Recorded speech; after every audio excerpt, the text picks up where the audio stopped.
Ça veut dire, c'est nous, on a été éduqués avec ça. Hein. Ça veut dire, c'est dans les yeshivot, c'était, si tu veux, il y avait, je vais te montrer, c'est la phrase connue, tu vois, je vais te donner la référence. Voilà, 2 secondes. J'ai 2 secondes, j'espère que simplement, laisse-moi une seconde. Hein. 2 secondes.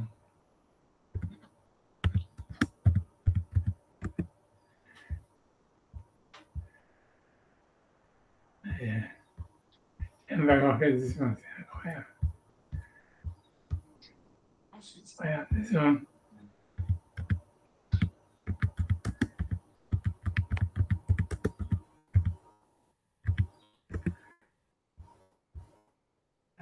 C'est bon, j'arrive, je vais faire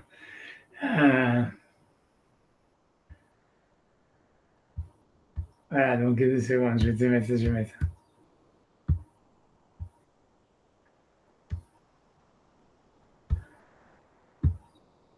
Voilà. C'est la Messiah Tisharim. Ça, c'est avec ça qu'on a grandi. Tu vois, ça veut dire rien. Avant ça, je sais pas, tu vois, je commence pas par le début du chapitre parce que pour simplement parce que j'ai l'habitude pour vous, mais ça veut dire, quand il parle sur, bon, allez, on commence au paragraphe avant. Voilà. Donc, ça, c'est dans Messiah Tisharim, c'est dans l'introduction de Messiah Tisharim. Tu vois, donc il y a marqué Veine, et ça parle sur, en fait, sur le sens de la vie, grosso modo. C'est l'introduction sur le sens de la vie dans l'Université de Charim, qui en fait, si tu veux, je ne sais pas quoi dire, quoi. Si tu veux, dans la yeshivot, ça veut dire, si tu veux, on a grandi avec ça, quoi. C'est comme si, avant de se faire jamais Israël, on apprenait ça, quoi. Tu vois, ça veut dire, tu vois, donc il y a marqué comme ça, Veine, c'est moi, Kadosh Baruch Hu, Adam, Bemakom, Sherabim, Bo, Markimoto, Mimenu Idbarach. C'est Akadosh Baruch Hu, donc il a mis l'homme dans un endroit où il y a beaucoup de choses en fait qui l'éloignent de lui. Même à Ta'avot, à Chomriot, et qui sont en fait les désirs matériels. Car si jamais en fait l'homme il est attiré par eux, est né au mitrachek volech minatov amiti, donc il s'éloigne de plus en plus de la vérité, du bon véridique, qu'il avait décrit comme avant comme étant la proximité à Hachem. Mais ensuite, le paragraphe qui est connu, c'est ça, c'est par la suite, c'est Benim Sachet Moussam Behemet Vetoch Amechama Chazaka. Et je trouve donc qu'un homme dans sa vie, il doit considérer sa vie comme une guerre, comme s'il était dans une guerre, puis dans une guerre grave, dans une guerre Chazaka, dans une guerre, comment ils ont traduit, Raging Battlefield, ils ont traduit, dans une guerre, voilà, dans un champ de bataille, Qui colle Inyana Olam, parce que tout ce qui se passe dans le monde, Ben Letov, Ben Lera, qu'il soit bon ou mauvais, Inem Nisyonot la Adam, ce sont en fait des épreuves pour l'homme. Aroni Mitzadechad, c'est soit la pauvreté d'un côté, Varocher Mitzadechad, ou la richesse d'un autre côté. Kenyan Shamar Shlomo, comme Shlomo il a dit, Pen Esba Vechichashi, de peur que je sois rassasié et donc je vais m'intimer Hachem et je vais dire mon qui à Hachem, Ben Ivaresh Veganafti, ou de peur que je devienne pauvre et que je commence à voler. À Shalva Mitzadechad, ça veut dire le fait d'être bien, ou Vaïsourim Mitzadechad, ou les souffrances de l'autre côté, ça veut dire tout est en fait des épreuves et donc toute une guerre. Jusqu'à ce qu'il se trouve qu'un homme, en fait, il est dans une guerre, dans sa vie, c'est une guerre, en fait, avec deux, comment dire, avec deux fronts, avec un front à l'ouest et un front à l'est.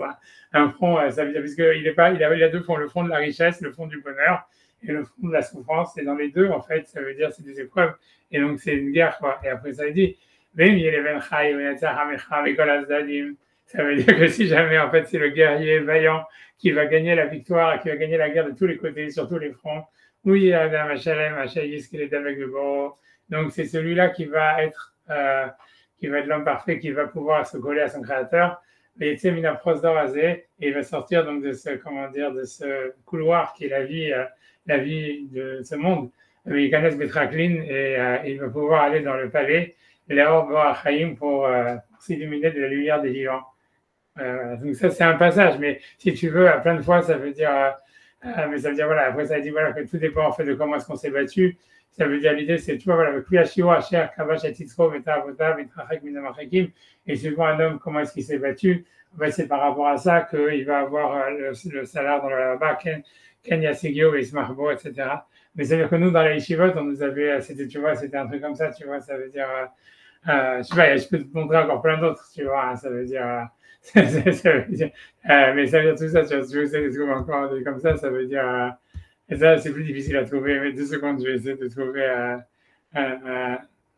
2 secondes.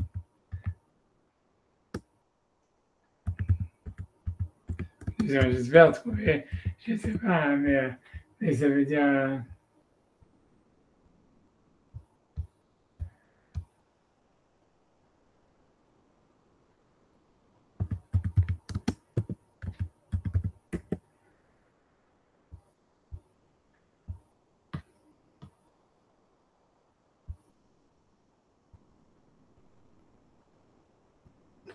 Bon, je sais pas. Enfin, tout ça, ça va dans. Ça nous a été éduqué comme ça. Tu vois, ça veut dire que c'était un. Ça veut dire toujours. Voilà, quoi. Ça veut dire c'est que la vie, c'est une guerre et qu'on doit. Ça veut dire, voilà, c'est tout. Et c'est. Maintenant, j'arrive pas à retrouver.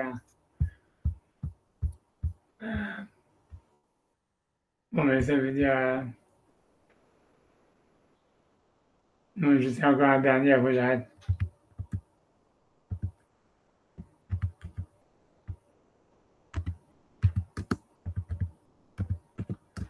Je sais pas, je pourrais trouver sur le livre facilement, mais j'ai un peu la flemme de me lever.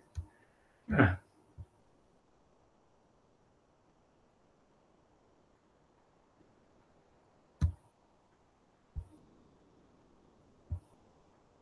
Euh,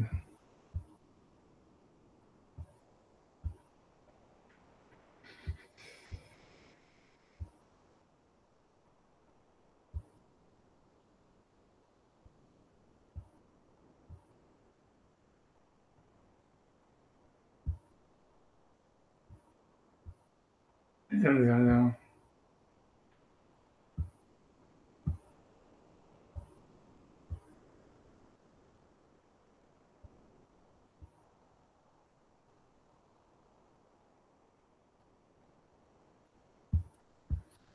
Allez, je vais.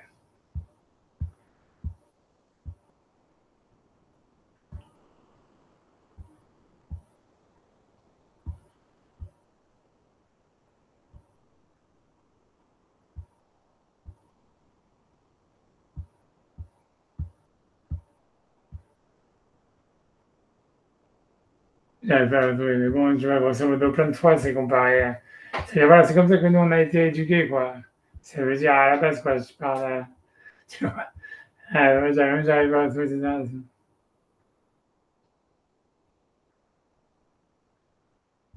Tu vois.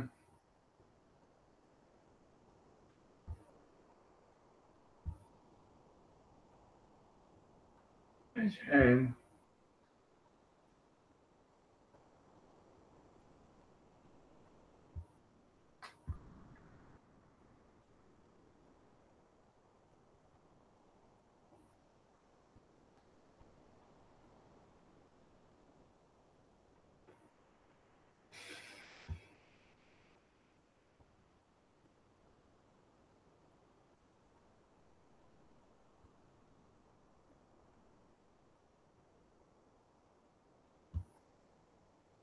je vais laisser tomber, tu vois, mais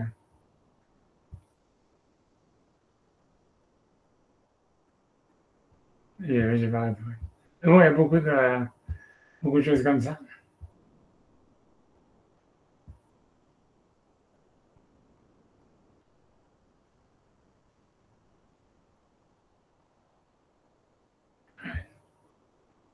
Ah, j'ai arrêté de regarder. Tu vois, mais grosso modo, ça veut dire. Mais c'est sûr que oui, ça veut dire que dans le moussard, pour nous, c'est. Le moussard, ça, en fait, c'est de comparer, en fait, tout à une guerre, quoi. C'est tout. Tu vois, c'est un peu ce que les musulmans, ils ont pris avec le djihad, tu vois, ça Ça revient. voudrait dire que c'est comme une espèce d'état naturel, quoi, que tu fasses, alors à ce moment-là, que tu te disciplines en fait, à travers des mitzvot, etc., ou alors que malheureusement, il faille en passer par un stade de guerre réelle, quoi, Non, c'est sûr.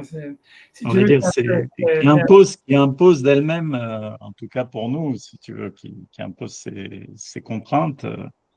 non, non, ça veut dire que Absolue en plus, parce que c'est une question,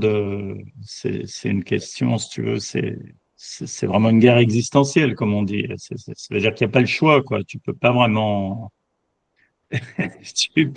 y échapper, quoi. Tu peux pas conclure un accord, sinon tu es. ça n'existe plus. Enfin, pour nous, c'est toujours des guerres existentielles, quoi, d'une certaine façon. Donc, je ne sais pas ce parallèle qui m'a interpellé. Mais bon, pour toi, ça a l'air d'être vraiment évident. Alors que quand tu es, on va dire, dans une espèce d'illusion de paix comme ça, sans effort, tu vois comment dire, c'est l'illusion, quoi. le sens, il vient de la violence, tu vois. C'est-à-dire, c'est tout. Hein. Ça veut dire qu'on l'explique d'une manière kabbalistique ou qu'on l'explique d'une manière psychologique ou quoi que ce soit. Ça veut dire, en fait, le sens, il vient de la violence. Ça veut dire que ça peut être une violence qui est exercée contre soi, ça peut être une violence qui est exercée contre l'autre, mais en fait, ça veut dire ce qui donne du sens, c'est la violence. C'est-à-dire, ce qui vient, ça veut dire ce qui est. Ça veut dire on peut trouver un sens dans le fait d'exister. Tu vois. C'est ce que, si tu veux, c'est ce que Camus et tout ça, il veut essayer de dire, tu vois. Mais en réalité, ça veut dire, et tu vois, c'est pas que Camus, ça veut dire, on va dire, c'était ça la pensée, si tu veux, qui a été proposée, on va dire, pour contrer la pensée, on va dire, nietzschéenne ou la pensée, tu vois, c'est de dire, voilà, il y a un sens dans le fait même de vivre et dans le, tu vois, ça veut dire d'expérimenter le bonheur, tu vois, d'une manière, on va dire, passive ou hédoniste. Mais en réalité, on voit que c'est pas vrai. En réalité, malheureusement, c'est pas vrai. On voudrait que ça soit vrai, mais c'est pas vrai. C'est-à-dire que l'idée, c'est que tu vois, c'est que les gens, en fait, quand tout va bien, quand ça veut dire même ils ont tout, en fait, ils sont malheureux, quoi. Et ils n'arrivent pas à trouver un sens dans le bonheur. Quand, ça veut dire s'il est pas justifié par un effort, tu vois, ou quelque chose comme ça, qu'un effort, c'est une violence en réalité. Et donc, si tu vois, là, je sais pas quoi dire d'autre, tu vois. C'est tout, tu vois, ça veut dire, voilà, après ça, c'est un sens kabbalistique, c'est transformer l'obscurité en lumière, tous ces machins-là, c'est comme il dit, c'est Técharim, il y a plein de choses, tu vois, mais en réalité, tu vois, c'est tout, tu vois, c'est est-ce que l'effort est positif ou négatif, tu vois, c'est-à-dire, on voit bien avec Yaakov, tu vois, c'est-à-dire que l'erreur qu'il a faite, ça veut dire, en fait, on voit bien, si tu veux, un des messages que tu vois avec Yaakov, c'est que la guerre, ça veut dire tu l'auras quoi qu'il arrive, tu t'enfuis, tu vois, ça veut dire tu peux te déguiser, tu peux t'enfuir, mais tu vois, après ça, c'est ton beau-père, tu vois, il va venir, tu vois, puisque Lavan, il voulait tout lui prendre, tu vois ce que ça veut dire. Alors qu'en fait, si tu veux, c'est complètement incroyable, c'est un truc, ça veut dire l'idée, si tu veux, Jacob, il n'y a pas un mec qui a cherché à éviter le combat plus que Jacob, si tu veux. Si tu veux, puisqu'il est prêt à travailler pendant 7 ans pour avoir sa femme, après on le trompe, il va dire, ok, je travaille encore pour toi 7 ans, ça veut dire, il joue vraiment, ça veut dire la carte la conciliation et de l'écrasement au maximum, quoi. Mais à la fin, tu vois, il ne peut pas éviter le conflit à la fin, parce qu'à la fin, il est obligé de s'enfuir, et quand il s'enfuit, l'autre, il va courir à sa rescousse, à sa rencontre, et puis à la fin, il est obligé de le confronter.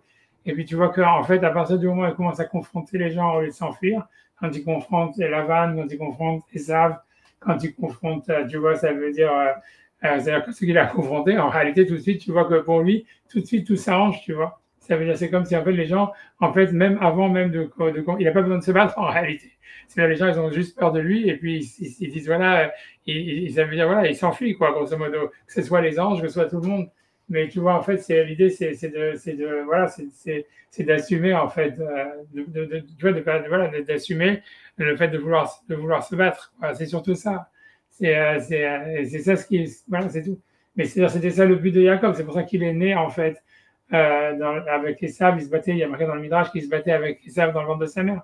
Donc ça veut dire en fait que c'était quelque chose, tu vois, qui était, c'était tout, tu vois, d'une certaine manière, c'est comme ça, la vie, c'est un combat, et c'est sûr que c'est difficile, c'est sûr que en fait, tu vois, on aimerait bien avoir une vision du judaïsme, tu vois, beaucoup plus sereine, beaucoup plus apaisée, beaucoup plus, tu vois, je sais pas comment dire, tu vois, c'est-à-dire voilà, c'est sûr, je veux dire, c'est pas à moi qu'on va le dire, quoi, je veux dire, c'est sûr que tu vois comment ça veut dire voilà. Mais le fond, c'est la réalité de la chose, c'est que, ok, l'idée, c'est peut-être que même là-dedans, il faut un équilibre. Ça veut dire, voilà, mais voilà, quoi. Ça veut dire, à la fin, les combats, ils vont venir, quoi. Ça veut dire, on pourra pas la réalité de l'histoire, c'est qu'en fait, ça veut dire les crises, les combats, ils vont venir. La question, c'est de savoir, si on veut prendre nous le devant, à ce moment-là, c'est la seule manière peut-être de les éviter. Mais si en fait, voilà, si on les laisse venir, c'est-à-dire en cherchant la conciliation, on va simplement, en réalité, à chaque fois, ce qui se passe, c'est on fait que retarder l'inévitable et augmenter la gravité de la crise, quoi. C'est tout, c'est une réalité, malheureusement.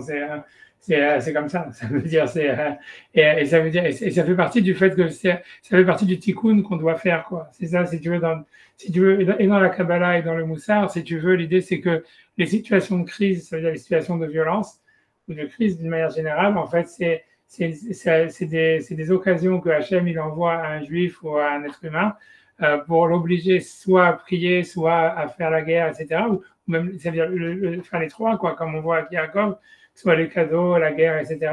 Mais le but de tout ça, c'est qu'en faisant ça, en réalité, c'est là où est-ce qu'on arrive à faire une sorte de réparation, si tu veux, de faire descendre la Shekhinah dans le monde. C'est à travers ça qu'on fait descendre la Shekhinah dans le monde.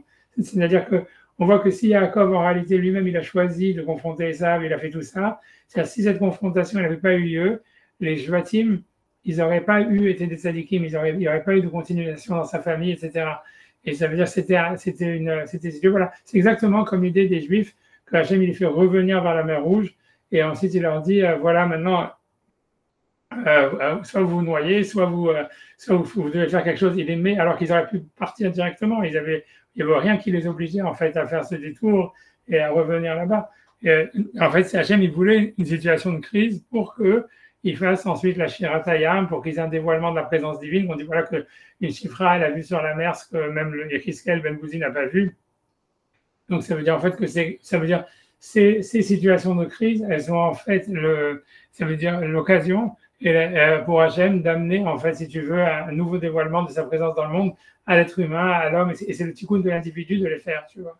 Et donc, c'est pour ça qu'un homme, il peut essayer, grosso modo, c'est si quelqu'un, son tikkun, c'est de faire ça, c'est de passer par des situations de crise, ça veut dire, voilà, ça sert à rien d'essayer de les éviter parce que, voilà, il y en aura d'autres qui vont arriver, quoi. Ça veut dire, c'est tout, quoi. Ça veut dire, il n'y a pas de. C'est tout, ça veut dire, voilà, c'est l'idée, le problème, il est là, tu vois, ça se montre bien avec l'histoire de la vanne et de Esav et de l'ange, tu vois, c'est-à-dire, Yaakov, de son côté, c'est sûr que pour lui, il a dû voir la vanne qui lui dit tout est à moi, je sais pas quoi, et qui considère que ses femmes, ses filles, c'est des esclaves ou je sais pas quoi, et qui voulait tout reprendre. Si tu veux, il a dû voir ça comme un acte de maladie mentale, tu vois, grave, tu vois, et il a dû dire, mais tu vois, ça veut dire pourquoi j'ai trouvé ça un beau-père tellement fou. Et la même chose, tu vois, avec son frère, tu vois, qui veut le tuer, etc.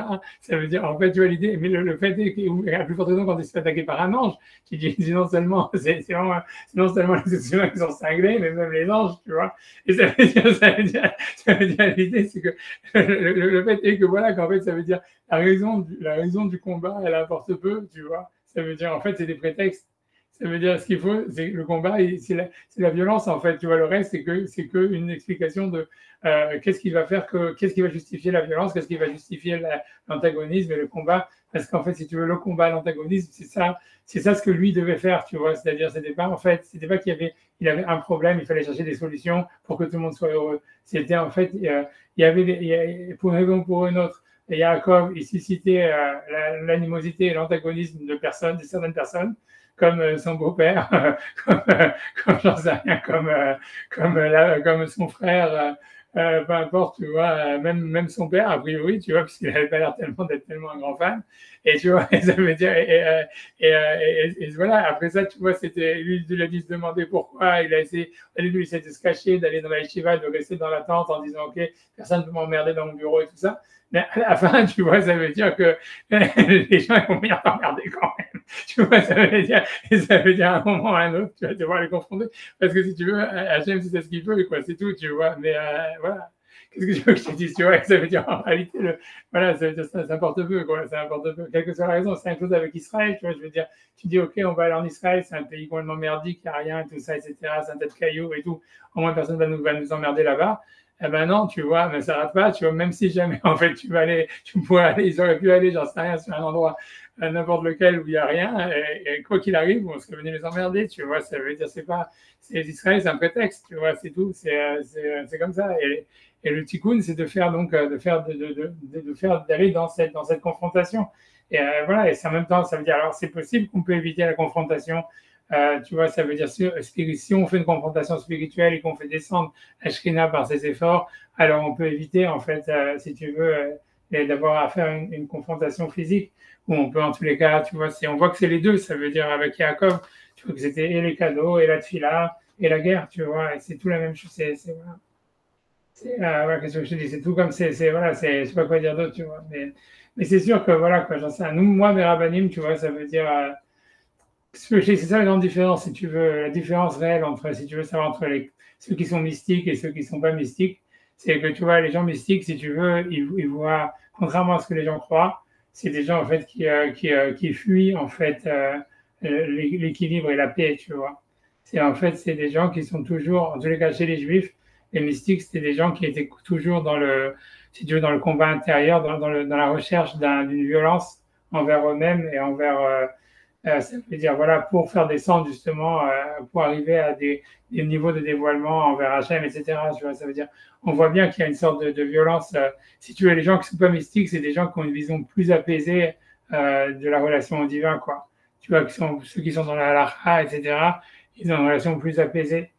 Mais voilà, je sais pas quoi dire, tu vois. Après ça, voilà, j'en sais rien, tu vois, je sais pas quoi dire. Tu vois, c'est compliqué, tu vois. Je sais pas quoi dire d'autre. Mais ah non, non, tu vois, moi j'en sais rien. Moi, si tu veux, moi c'est sûr que tu vois que moi j'ai été éduqué, tu vois, beaucoup quand j'étais à la yeshiva, avec vraiment, tu vois, ça nous quand on était jeunes, on nous a vraiment, on était boostés avec des trucs comme ça, avec, tu vois, c'est la guerre, tu vois, il faut aller à fond, il faut pas chercher tu vois, faut pas chercher l'équilibre, faut pas chercher l'apaisement, tu vois, il faut vraiment, tu vois, il faut se battre contre soi-même jusqu'à la dernière goutte de sang. C'est Ouais, ça qui m'a frappé ici en Israël, c'est encore plus frappant évidemment avec la situation qu'on vit, mais j'ai l'impression que la guerre, c'est un peu, bah, c'est ce qu'on vient de lire, c'est un peu l'état naturel de l'homme, quoi. La violence, quelque part, c'est l'état naturel, quoi. Ça m'a un peu, c'est surtout comme cette mise en parallèle qu'on avait, quand on l'avait vu là sur le Rambam, ça n'avait pas percuté tout de suite, mais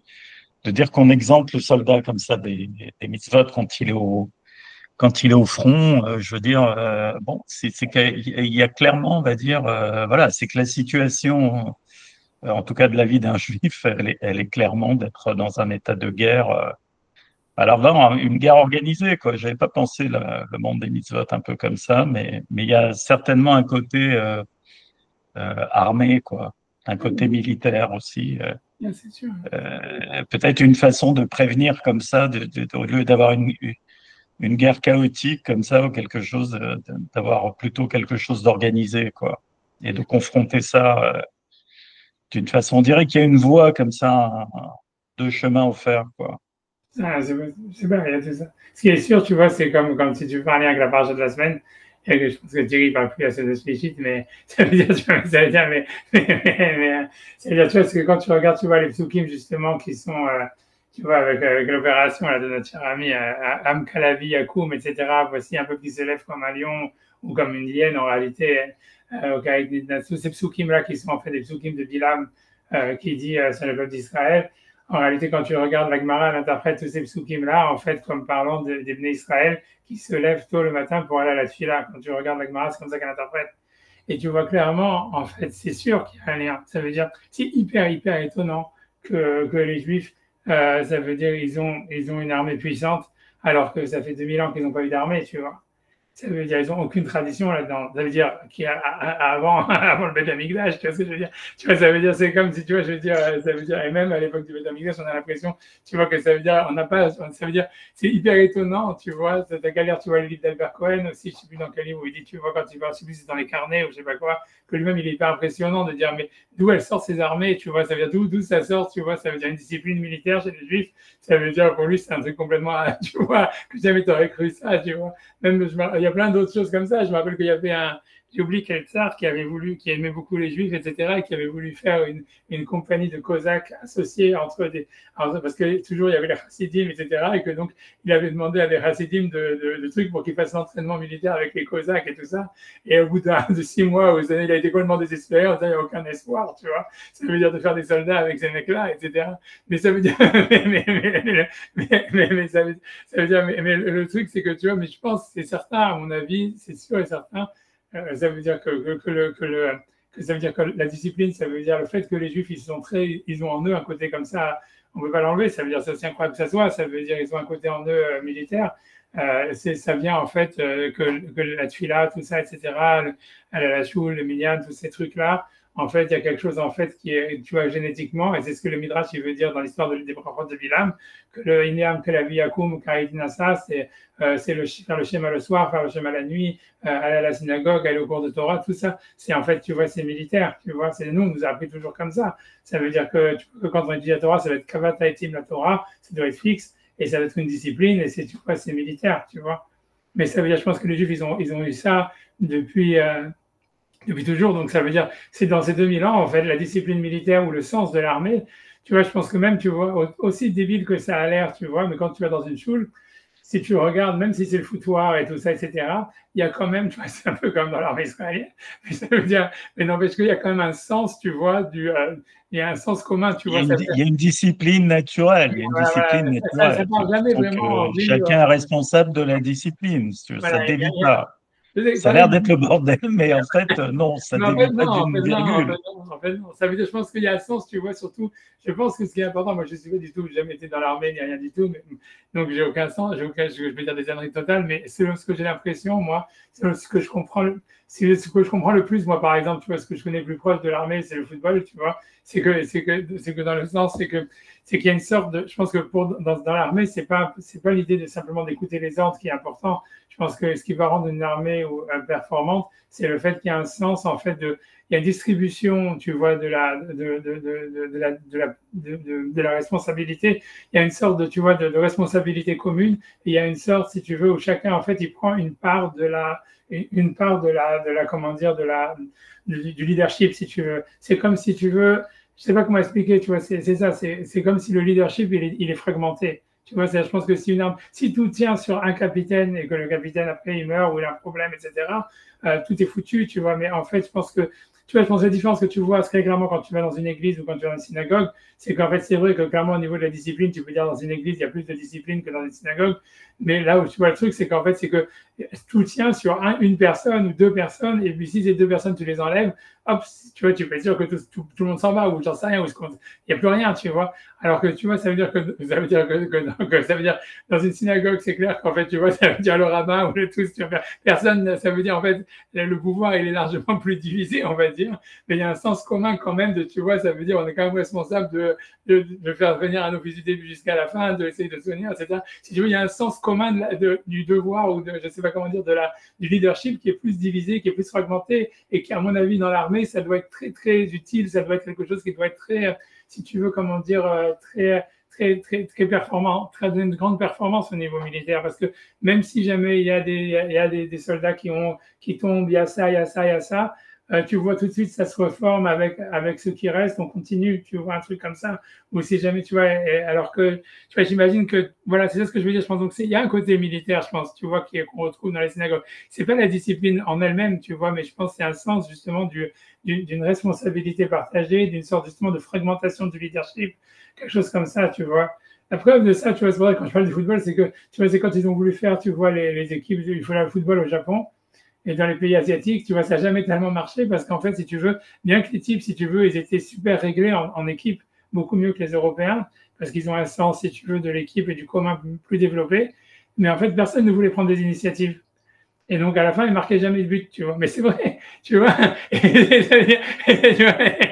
Mais c'est vrai, c'est très intéressant de voir, si tu veux, tu vois, la mentalité par rapport à ça, tu vois. C'est tout ça. Et je pense que c'est lié à ça. Ça veut dire, je pense voilà, que chez les Juifs, il y a le côté comme ça, il y a un équilibre. En fait, je pense que si quelqu'un veut être performatif, tu vois, dans un truc comme l'armée, je pense, tu vois, je pense que dans le business, c'est une autre histoire. C'est parce que, bon, les gens, ils sont trop débiles, tu vois, mais c'est aussi pourquoi on est performatif dans rien. Mais je pense que d'autres que dans l'armée, je pense que parce que, tu vois, en réalité, c'est parce que il y a ce sens-là de dire, tu vois, ça veut dire, il y a un équilibre entre le fait de prendre des initiatives et de ne pas prendre des initiatives. C'est-à-dire, tu vois, comme ils appellent le followership et le leadership, où en fait, si tu veux, et les Juifs, je ne sais pas, naturellement, ils ont un sens pour ça. Et on le retrouve quand tu vas dans une synagogue. Tu vois que c'est un foutoir, mais avec une sorte de limite, tu vois, dans le foutoir. Tu vois, il y a une sorte de truc. Et la même chose avec la place de chacun dans l'office, où tu vois, où on sent qu'il y a comme une sorte comme ça, il y a une sorte de sens. Voilà, c'est ce que j'aurais pensé, moi, tu vois. C'est bref, tu vois, mais c'est sûr qu'il y a quelque chose, on voit bien dans les psukim de Bilam, dans la paracha, quand ils sortent d'Égypte, il y a marqué Tzivot Hashem, ce fameux truc que les Louavites, ils ont pris, mais Tzivot Hashem, et comme je dis que même les téphilines, ça ressemble vraiment à un truc que les nazis, ils avaient, tu vois, c'est comme avoir parce que c'est marqué, il y a les Hot Aliadera, c'était en fait c'est une sorte de, tu vois, de signe qui dit, voilà, c'est justement, c'est au moment de Tzivot Hashem qu'on dit, voilà, vous avez le signe du Tzivot Hashem, de l'armée d'Hachem, tu vois, donc il y a quelque chose de militaire dans la Torah, etc. Comme je dis, comme la Gemara lui dit dans la paracha de la semaine, avec c'était ça les bénédictions de Bilam, Neam Kelavi Yakum, Karit Nassa, tout ça. Il y a une discipline militaire, voilà, quelque chose comme ça, tu vois. Ouais, je peux pas dire, tu vois, c'est aussi étrange que ça paraisse, hein, mais tu vois, c'est comme si, c'est comme la blague qui disait, quand on fait l'État d'Israël et qu'il y avait des Juifs qui se sont rassemblés et qui disaient, ah, comment on va faire maintenant, on va avoir besoin d'un système médical. Ah, déjà, c'est pas grave, nous, les meilleurs médecins, c'est toujours des Juifs. Ah, comment on va faire maintenant, on a besoin d'un système légal. Ah, les plus grands avocats, les plus grands juifs, c'est tous des Juifs. Ah, comment on va faire, tu vois, pour l'économie, ah, les plus grands économistes, c'était des Juifs. Ah, vous dire, ah, comment on va faire pour l'armée? Ah, ça, vraiment, on va avoir besoin d'un miracle, tu vois. Et tu vois, en fait, c'est tout le contraire qui se passe, tu vois. Tout le reste, c'est le foutoir et l'armée, tout d'un coup. Tu sais pourquoi c'est le truc qui marche en Israël, quoi. Tu vois,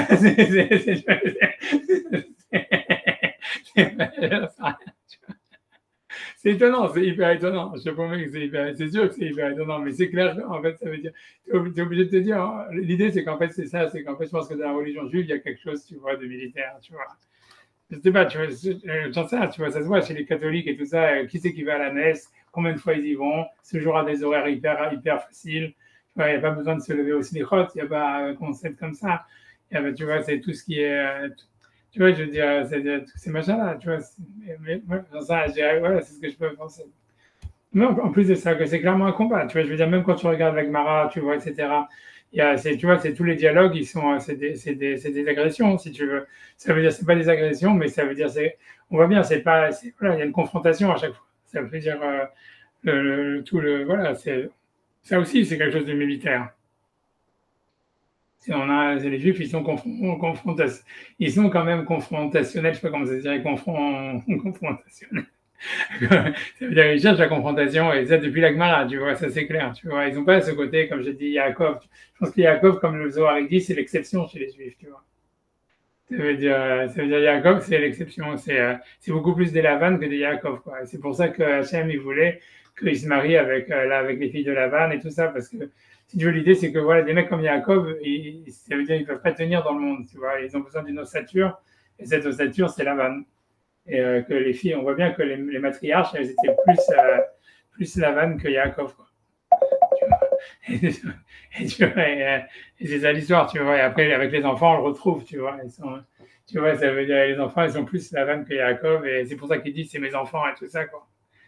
Mais c'est ça, voilà. Maintenant, après ça, voilà, j'en sais rien. Mais voilà, mais bon, donc il y a un côté comme ça. Qu'est-ce que je te dis? C'est sûr, qu'est-ce que je te dis.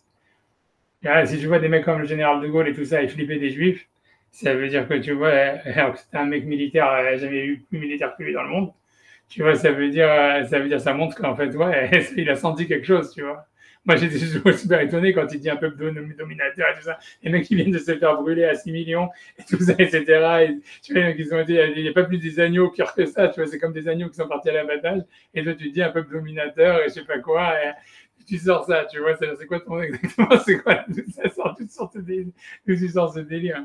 Mais je pense que tu vois, je pense que c'est Stam, c'est qu'il a senti, c'est en tant que militaire, il a dû sentir, parce qu'il y a vraiment une peur, tu vois, quand tu écoutes son discours, tu vois, il a peur même pour l'Europe, tu vois, ça veut dire quoi? Ils vont conquérir l'Europe. Si je te dis, tu écoutes le discours, tu vois ça. Alors tu vois, c'est rien, tu vois, ça veut dire, tu vois, si un mec comme ça, il a eu peur, ça veut dire qu'il y avait de quoi avoir peur, tu vois.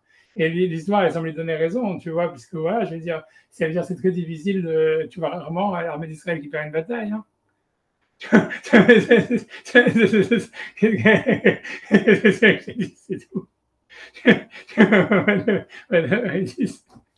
Aussi étonnant que ça soit. Ah ouais, tu vois. Ouais, bon, on étudie, on a perdu carrément tout le monde là. En attendant les retardataires, on a carrément perdu même les présents. Je sais pas, je sais pas, en plus, je sais même pas si j'ai. C'est intéressant, on a étudié un petit peu, là, c'est intéressant. Ah, on va commencer là. Je sais pas maintenant si on attend qu'il. Je pense que c'est son téléphone qui a dû sauter ou un truc comme ça, j'espère. Ah, j'en sais rien. C'est sûr que ça. Je dis, celui qui en parle le plus, c'est Albert Cohen. Quand tu lis tu vois, dans Albert Cohen, dans les carnets qu'il a écrit quand il était à la fin de sa vie et tout ça, etc. Lui-même, il est super impressionné par ça. Ça veut dire par le fait qu'Israël soit une puissance militaire, que l'armée israélienne, elle fonctionne, tu vois. Parce que pour lui aussi, tu vois, lui, il a vécu, tu vois, le judaïsme, tu vois, des ghettos, tu vois, de Salonique et tout ça, où les Juifs, tu vois, ils étaient raplapla, tu vois, vraiment physiquement fatigués, tu vois, comme a décrit son père, sa mère, tu vois, des mecs vraiment, tu vois, voilà, comme nous, comme moi j'ai connu ma grand-mère, tu vois, c'était, tu vois, ça veut dire, voilà, quoi, c'est comme, je sais pas, je veux dire que ça faisait un peu de la peine, mais ouais, tu vois, c'était pas, voilà, et donc lui il se dit, tu vois, comment ça peut faire après un pays jeune avec des mecs qui sont des soldats, qui gagnent des batailles, qui tuent bidule. Je sais pas, mais bon, le fait d'être lié à une terre qu'on considère comme la sienne, Ouais, le fait d'avoir ce sentiment d'appartenance comme ça donne ça donne des ailes, ça donne beaucoup d'énergie. Après, je sais pas ce qui se je sais passe pas réellement. à quel Est-ce point il le qu'on est ressent. traversé par des courants énergétiques sous la Terre du- Mais non, mais c'est En ce tout qu'il cas, dit. clairement, ici, chacun peut constater qu'il fait 2 fois plus de choses qu'ailleurs, quoi. Chaque juif, ça c'est clair. Et de toute façon, tu es obligé de les faire. Tu as l'épée dans les reins ici, clairement. Clairement. Ah non, c'est sûr, non, je comprends ce que tu dis. Non, c'est sûr, c'est vrai. Mais Ah, c'est empirique, mais bon, c'est comme ça. Tu vois, ce que comme tu dis, c'est ça. le Il y a des Kuzari, trucs, tu comprends pas comment tu peux faire autant de choses dans une journée, alors qu'à Paris, tu n'as pas fait la moitié d'un truc, c'est déjà, il faut te coucher, quoi. Donc, je sais pas, je peux pas expliquer, non, mais c'est non, spécial. ce que C'est tu dis, c'est vraiment Rabbi spécial. Levi. C'est des choses qu'il faut vivre, c'est des choses qu'il faut vivre. Ah, c'est sûr, c'est ce que dit Rabbi Levi. Ce que tu dis, c'est Rabbi Levi, il dit ça. Rabbi Levi, lui, il explique que tu vois, parce que lui, comment ça se fait que, tu vois, ça veut dire, voilà, qu'Israël gagnait toutes les batailles avant et compagnie, et après, ils ont commencé à... Donc, pour lui, tout dépend de la terre d'Israël, puis lui, c'est le grand, tu vois. Donc, lui, il pense qu'il y a une force mystique dans la terre d'Israël et que tout dépend de ça, etc., quoi. C'est, tu vois, c'est ce que Manitou, il disait, etc., j'en sais rien. Ah non, tu vois, je sais pas, moi, j'en sais C'est rien. vérifiable et c'est clair que, bon, je sais pas, Netanyahou, en tout cas, il a eu plutôt un comportement à la Jacob. Moi, j'ai toujours apprécié quelque part parce que je considérais qu'il était économe. C'est pas un va-t-en-guerre. Il était économe de la vie des soldats, si tu veux. Et je pense que, bon, là, il avait plus le choix, si tu veux. Et puis, bon, cette stratégie, effectivement, de rester les bras croisés, elle a abouti à une catastrophe. Et, bon, voilà, ça a Non, l'air d'être des patentes comme ça qui se ouais, reproduisent et on n'est pas fait pour en mettre les problèmes sous terre. Il faut les affronter. Je dis pas que ça va tout résoudre, mais en tout cas, je pense que euh, ça les permet gens, de... ils sont certainement beaucoup mieux dans leur tête, on va dire, en affrontant les problèmes. Bon, ça fait beaucoup de dégâts quand même. Ça fait beaucoup, beaucoup de dégâts. Bon, on verra bien. Ouais, mais ça va éviter. Mais ce que tu vois, l'histoire, ce qu'elle te montre, par exemple, tu vois l'histoire de Trump et tout ça, quand ce qu'il a fait avec le bombardement là-bas sur le truc militaire et compagnie, c'est que c'est un peu la même chose qu'avec Yaakov, tu vois. C'est quand tu décides, moi, c'est ce que j'ai vu, tu vois, c'est que les gens les plus agressifs, en général, ce sont les moins courageux. Hein. Et ça, je l'ai vu. Hein. Ça veut dire qu'en fait, tu vois, ils savent faire peur, ils savent aboyer et tout ça, mais si jamais après tu dis, OK, maintenant, qu'est-ce que tu as à dire et tout ça, tu vois, tu veux confronter vraiment face à face, tu vois, c'est les mecs qui détalent devant toi. Moi, je l'ai vu ça tout le temps, tu vois. Et ça veut dire, ça veut dire, ça veut dire, c'est les gens, c'est bon, mais les agressifs Non, mais sont c'est certain qu'il n'aurait pas eu Netanyahou, il n'aurait jamais frappé tout seul. Il était incapable. C'est l'autre il lui a fait un cadeau en vérité énorme. Il lui a offert une victoire sur un plateau. Il avait déjà préparé toute la place, le truc. Il ouais, n'avait plus qu'à envoyer 2 bombardiers pour larguer leurs bombes. Tout le ouais, travail était déjà fait. Il y avait plus c'était une mise en scène un peu, ouais, mais non, c'était une mise en bon, scène. j'enlève pas le. Mais c'est clair qu'il n'aurait jamais fait ça tout seul. Il a fallu toute la route spa et la réussite, en fait. Moi, ma thèse, c'est qu'on se met toujours dans le camp des vainqueurs. C'est clair que les Il n'y a Chinois, ils pas à sont comme chercher. Surtout pas. Moi, je sais pas, tu me dis que c'est toujours les vaincus qui finissent par remonter. Moi, ça me fait un peu peur. Parce que dans notre cas, si on est vaincu, c'est qu'on n'existe plus, quoi. non, non, c'est sûr, non, je parle du vaincu spirituellement, vaincu, tu vois, c'est pas la même chose. Je Ouais. sais pas, honnêtement, c'est clair que, honnêtement, je pense que l'idéologie du djihad, elle devient de plus en plus une idéologie victorieuse, tu vois. C'est-à-dire que, tu vois, ça veut dire, après, c'est quel djihad ça va être? Ça veut dire que ce soit les juifs qui se battent pour leur terre, ou les chrétiens qui deviennent fondamentalistes, ou j'en sais rien. Mais ça veut dire qu'au fond du fond, ça veut dire l'écrasement du djihad militaire. On retrouve cette histoire de Nietzsche que ça veut dire l'écrasement physique, il entraîne une victoire spirituelle, quoi. Non, tu vois, c'est peut-être pas négatif, tu vois. C'est voilà, c'est un discours comme moi je te le dis maintenant en disant ouais, voilà, la vie c'est pas fait pour être paisible et tout ça. ça aurait été inaudible par des gens comme vous, tu vois, avant le djihad, avant le 11 septembre, tu vois. C'est en fait, tu vois, c'est parce que comme maintenant il y a une agression de la part des musulmans et tout ça, donc la seule manière de nous justifier nous-mêmes, c'est de dire non, mais c'est comme ça qu'on doit être. Tu vois, ça nous oblige en fait à accepter leur idéologie, quoi. C'est ça ce que je veux dire, tu vois. Donc c'est une victoire sur ce point-là, tu vois, de leur côté.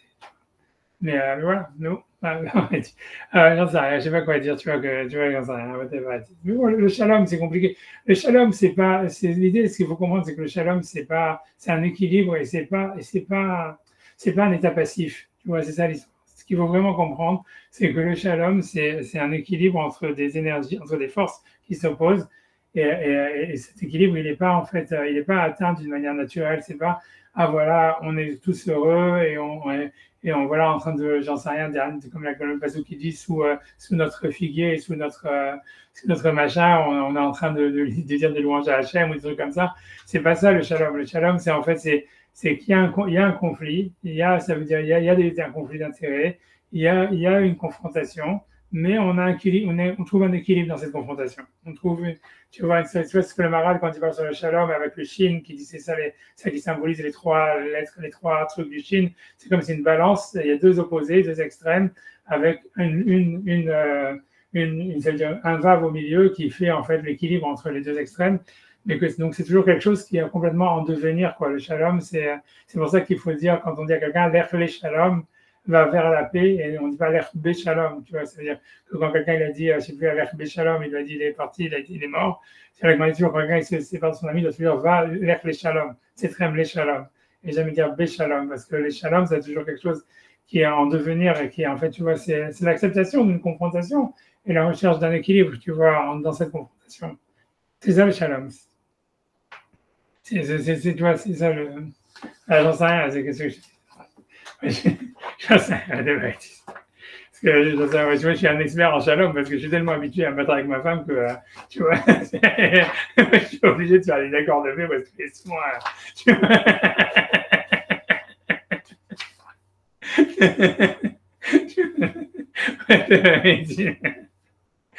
J'ai 30 ans d'expérience militaire. Je pense que c'est peut-être ça que ça vient en fait le truc militaire, c'est parce qu'on a des femmes tellement dures que ça veut dire si t'apprends pas à te défendre, etc., tu es complètement éradiqué. Peut-être c'est ça. Peut-être c'est une meilleure idée que la première. Ah ben bref, quoi, bon, d'accord, voilà. Ok, donc, qu'est-ce qu'on est donc, je ne sais plus où est-ce qu'on est. Voilà, comme Thierry, il a disparu, là, on ne peut même pas nous dire la page. 2 secondes, il a disparu au mauvais moment. 2 secondes, ouais, je pense qu'on est. 2 secondes. Je pense que c'était contre la royauté. Ouais, on est dans la page 408, c'est-à-dire le verbe 8, Père Vav. Et le retour de Thierry. Donc, ok. Je ne sais pas où est-ce qu'il est, s'il est là ou pas là, bon, peu importe. Donc, on y va. Moi, j'y vais, hein, on y va, il faut y aller. Donc, voilà, d'accord, ok, d'accord. Ok, donc on est page 408. Donc, ta frette et donc, avec ça. Okay. Donc, maintenant, il va parler sur la relation, en fait, avec le gouvernement. C'est-à-dire, ok, donc je lis, je traduis. Donc, ça, c'est un machia d'amour. Donc, c'est pendant ce qu'ils ont dit aussi, qui dit que nous, Chachmei Israël Bitfilotehem, que les sages d'Israël, ils ont instauré dans leur prière, Dvarim Shenam Reuyim, donc des choses qui ne sont pas aptes, qui ne devraient pas être. Jusqu'à ce qu'ils ont parlé même contre le gouvernement. Donc, ok, donc ça c'est l'idée, c'est la critique, elle est là. C'est comment dans la tfila, il y a des prières qui sont anti le gouvernement, puisque on parle de la Malchut Harisha Merat Ta'aker, ça veut dire la royauté du mal, qu'elle soit déracinée et détruite. Donc, a priori, on ne sait pas de qui ça parle. Donc, il dit Vemaya, donc lui, il veut dire Vemaya Davar Moshe Hashvuhem. Donc, si en réalité, donc, cette prière qui est dans le Shemona Esrei, elle était pour aller contre le gouvernement dans lequel on est. Aya Davar Zesoter d'Ivri Atzmam, ça serait contradictoire avec des passages de la Gemara elle-même. Kivra Chazot, puisque cette bénédiction, chez Klalat Minim, donc qui est la malédiction sur les minimes. Donc, encore une fois, les minimes, c'est les sectaires. Hein. Mine, c'est une secte. A priori, ceux qui sont, c'est a priori les chrétiens, mais bon. Shmuel Akatan Tiken Ota, Beyavne Lifnei Chachamim. Donc c'est Shmuel Akatan qui l'a donc instauré à Yavne devant les sages. Donc c'est une injonction, un rajout tardif au texte de la prière qui lui datait de plusieurs siècles avant, puisque le texte de la prière qu'on connaît, il date d'un Knesset Agdola, donc de l'époque de Ezra, du début du deuxième temple. Donc cette dernière prière de Birkat Haminim, elle a été rajoutée 4 siècles après.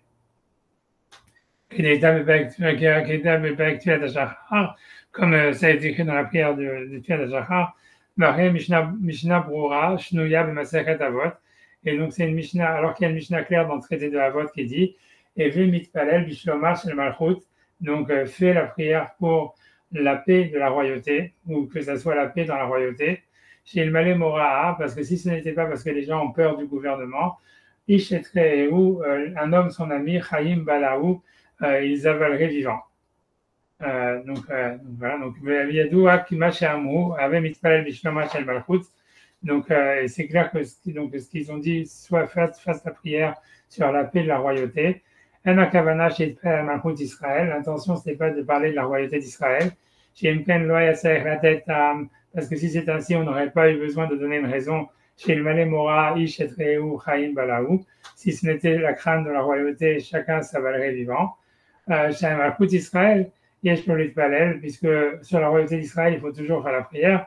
Chez Shalom Malchut, puisque le Shalom, la paix dans la royauté, ou Kiyum Shel Israël, c'est l'existence même d'Israël, c'est ce qui permet à Israël de survivre. L'Amshir Shalomam, pour pouvoir permettre pour qu'ils puissent en fait continuer leur paix. Avec du latam et leur grandeur, Véromemutam et surélévation, Vaslahatam et leur réussite. Donc le cas, Macha Amrou, Even Mitpalel Mitshlomat El Markout. Donc, ce qui est marqué dans la Mishnah qu'il faut faire la prière pour la paix du gouvernement ou de la royauté, Aïnouchar Malkout, ça parle des autres gouvernements, chez nous, mais Israël, qui n'est pas d'Israël. Donc, si c'est donc maintenant, Erkitaknou Efferze, comment ils vont instaurer une bénédiction qui maudirait le gouvernement. Donc, Velo Zubilvad, et non seulement ça, Akche Keneged Akatouv, c'est à suivre contre ce qui est dans les versets du Tanakh, de la Bible, Mashéouzarnou, Aliédé Nevi'im, puisqu'on voit qu'à chaque fois, les prophètes, au contraire, ils prêchaient la soumission au gouvernement, quel qu'il soit.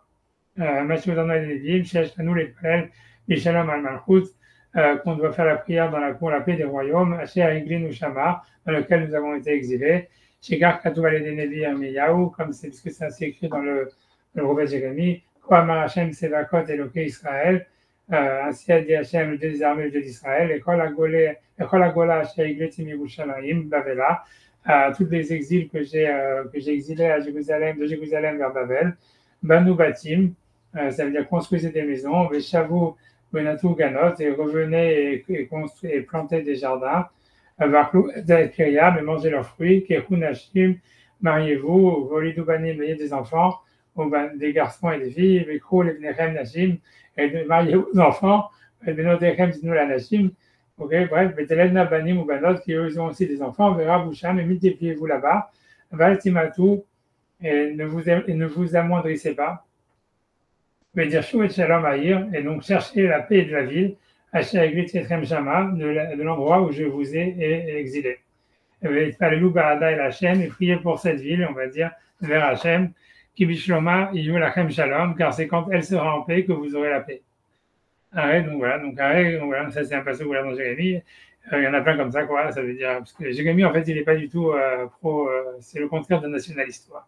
Ça veut dire, et Ishaïa aussi, quoi. D'ailleurs, c'est ce truc qui a choqué Mitterrand, à chaque fois, quand il rencontrait un arabe, il lui demandait ça, il lui disait, mais comment quelqu'un il peut être tellement anti, ça veut dire, alors que le mec, lui, il avait collaboré à Vichy, tu vois, il disait, ça veut dire, son grand problème, c'était que Jérémie et Isaïe, c'était des collaborateurs. Ouais, tu vois, je fais un parenthèse ici, tu vois. Il voulait sûrement trouver une réponse pour eux, pour que ça soit une réponse pour lui, tu vois. Mais bon, peu importe, tu vois, mais j'entends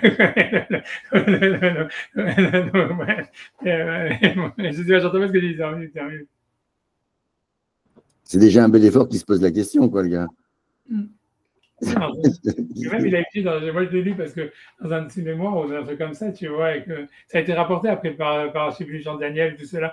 Dès qu'il parlait des Juifs, pour lui, c'était ça ce qui le choquait, c'est que Jérémie et Isaïe, c'était des collabos, c'était des mecs qui avaient aucune, qui pressaient toujours la soumission, etc. Lui, c'est un grand résistant. Parce que, donc ça veut dire, parce que dans leur pays, on l'a fait, Ariki Tsiva Otanu, donc on voit que Jérémie nous ordonne les Palel Bad Amakom, ça veut dire pour faire la prière pour l'endroit, chez Aiglenu Shama El Hachem, où nous avons été, et on est exilé là-bas vers Hachem. Donc tu vois, donc je sais pas, il est marqué El Hachem, c'est bizarre. Donc, ouais, donc pas exiler vers Hachem, mais de prier vers Hachem. Mais c'est intéressant, hein, ça veut dire, ça veut dire, c'est super intéressant. Je ne sais pas si c'est un lapsus de la part du Maharal ou si c'est une intention. C'est-à-dire que, parce que si tu veux, dans le passouk de Jérémie, il y a marqué prier là-bas vers Hachem, tu vois. Et dans l'endroit où je vous ai exilé, priez là-bas vers Hachem. Et lui, en fait, dans le Maharal, il a dit dans l'endroit où nous avons été exilés, vers Hachem. Tu vois, comme si l'exil, en fait, c'était un rapprochement vers Hachem, quoi. Tu vois, ce qui est possible, tu vois, c'est notre manière d'être rapproché d'Hachem, tu vois, en fait, c'est tout. Si Hachem il décide qu'on soit en exil, c'est notre manière de se rapprocher d'Hachem. Et vers Hitkenu Shalom. Donc, comment les sages, ils auraient donc instauré une prière qui dit le contraire de ce que le prophète dit, l'avoir livré un avis de transgresser les paroles du prophète. On voit quand même que on aménage une situation, c'est pas c'est qu'il y a eu un décret d'exil et il faut, bon, visiblement, je pense que les prophètes, ils savaient quand même qu'il fallait aménager cette période et qu'il fallait pas arrêter de vivre, que ça allait être certainement long, mais malgré tout, bon, on a quand même une prière qui demande l'arrêt du royaume du mal, quoi, Malrout Aracha. Ouais, quand c'est pas Thématiquement, on demande ça aussi. On veut la fin, mais je pense que c'est assimilé à cette période d'exil comme ça. Je veux dire, on ne prie pas contre les royaumes, mais contre la fin. Enfin, je sais pas. Ça plutôt être. On demande la fin de l'exil quand même, qui est quand même une situation. Non, on demande la fin de Malchut Aracha, tu vois, ça veut dire la fin de la royauté du mal. On va voir comment lui va définir ça. Ça veut dire, c'est sûr que c'est très, tu vois, je veux dire, à la base, c'est-à-dire, si c'est traduit comme c'est traduit, c'est quelque chose de vraiment nul, quoi. Tu vois, c'est comme, tu vois, je me rappelle, je sais pas s'il y avait, je sais pas si il y avait le sketch des inconnus, là, avec, quand il se moquait de Florent Pagny, il disait, ouais, je suis contre le mal dans le monde. Tu vois, tu vois, c'est ça une manière bien engagée, tu vois, d'être contre le mal dans le monde, tu vois, on prie pour la destruction du royaume du mal. Tu vois ce que je veux dire, tu vois, voilà, j'en sais rien, je sais pas quoi dire, tu vois, tu vois, c'est pour ça, il faut savoir ce que c'est, on va voir ce que lui va dire. Mais tu vois, moi, ce que j'ai l'impression, lui, ce qu'il veut dire jusqu'à maintenant, c'est de dire que, en fait, la royauté, c'est la royauté d'Hachem. Et donc, en fait, si jamais Hachem, il a décidé de nous amener en France, par exemple, aux États-Unis, peu importe, donc ça veut dire on est sous la royauté d'Hachem, quoi, et on est en exil vers Hachem dans ces pays-là, quoi. Et ça veut dire, puisque tu vois, en fait, plein de fois, si tu veux, il y a plein de passages de la Gemara qui disent que, ça c'est des passages très compliqués à comprendre, mais qui disent qu'en fait, le gouvernement des anges, il fonctionne en relation avec le fonctionnement d'un gouvernement sur Terre. On a l'impression que ça veut dire que si, par exemple, c'est une Gemara, ça, c'est une Gemara qui dit à plein de fois, et ça veut dire que si jamais, en fait, tu vois, on est en démocratie, alors les anges aussi fonctionnent avec un parlement démocratique, etc. Si tu es dans un pays, j'en sais rien, autoritaire, si tu veux, le gouvernement là-bas, et donc la manière de s'adresser à Hachem, etc., elle varie par rapport à ça, quoi. Ça veut dire, c'est-à-dire, tu parles pas à Hachem, tu vois, en démocratie, comme tu parlerais à Hachem j'en sais rien, tu vois, dans une monarchie, quoi.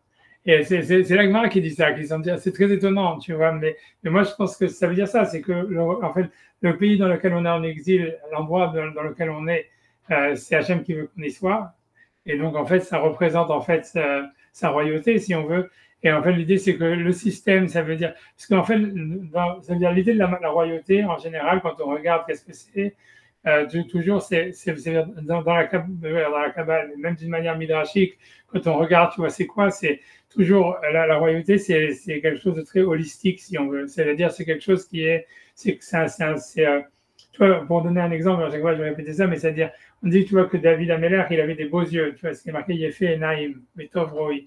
Et en fait, quand tu regardes dans le Midrash, c'est marqué qu'est-ce qu'il y avait, qu'est-ce que ça veut dire qu'il avait des beaux yeux? C'est parce qu'il est marqué qu'il avait des yeux multicolores, il avait des yeux où il y avait toutes les couleurs de l'arc-en-ciel qui pouvaient se refléter dans ses yeux. Et c'était ça l'idée. Et donc l'idée, ce que tu vois, c'est que et David, ça symbolise évidemment dans la Kabbale et dans l'histoire la sphère de la royauté. Et ce que ça veut dire, l'idée de la royauté, et quand tu regardes, tu vois en réalité l'idée de la royauté, c'est dans la Torah, c'est une manière de, en fait, si tu veux, d'intégrer, d'avoir un système intégré de plein de choses différentes, tu vois, et qui fonctionne en faisant une synergie, voilà, qui fonctionne, tu vois, qui fonctionne, voilà, ça veut dire d'une certaine manière, quelle que soit la manière, ça fonctionne. Et il y a, si tu veux, il y a un ordre, un ordre qui permet à intégrer différentes choses qui sont à la base ne devraient pas s'accorder, on va dire. C'est ça la royauté, c'est ça l'attribut de la royauté.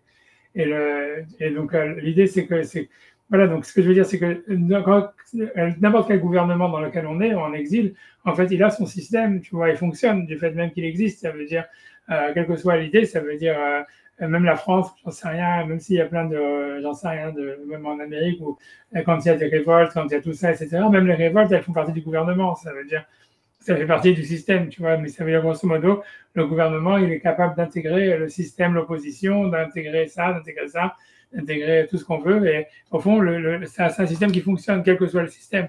Et à mon avis, c'est ça ce qu'on appelle la royauté d'Hachem, si tu veux. L'idée, c'est que la royauté d'Hachem, c'est accepter, voilà, si Hachem, il a mis ce système, et t'a mis en place dans une société qui fonctionne par ce système, donc toi, tu dois en fait prier que ce système, il fonctionne, et que si tu veux, il perdure, etc., en tant que tel. Voilà, parce que c'est la volonté d'Hachem, si Dieu en exil dans ce système, donc tu te rapproches d'Hachem à travers ce système.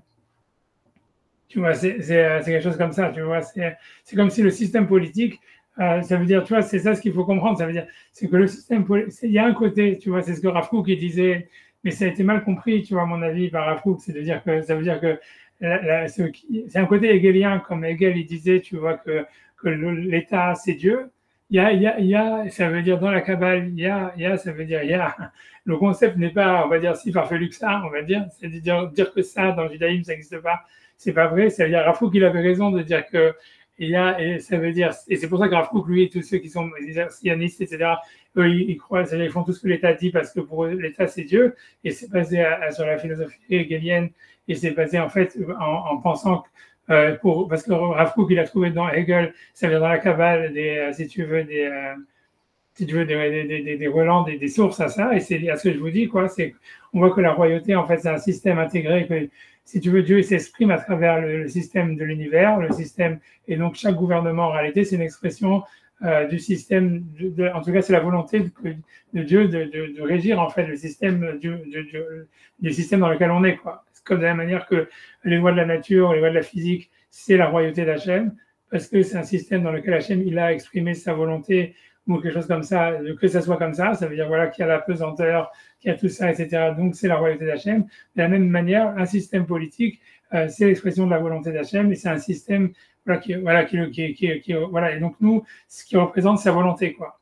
Et grosso modo, ça veut dire, alors, je veux pas dire, tu vois, donc c'est clair que c'est pas comme lui, Rav Kook, il a compris, à mon avis, que tu vois que l'État c'est Dieu, comme Hegel il le pensait, tu vois, ce qui a permis que le nazisme existe, etc. Et qu'encore une fois, et les Lubavitch et les Rav Kook, il faut se comprendre, c'est des récupérations du nazisme pour les juifs, quoi. Tu vois, ça c'est clair, à mon avis.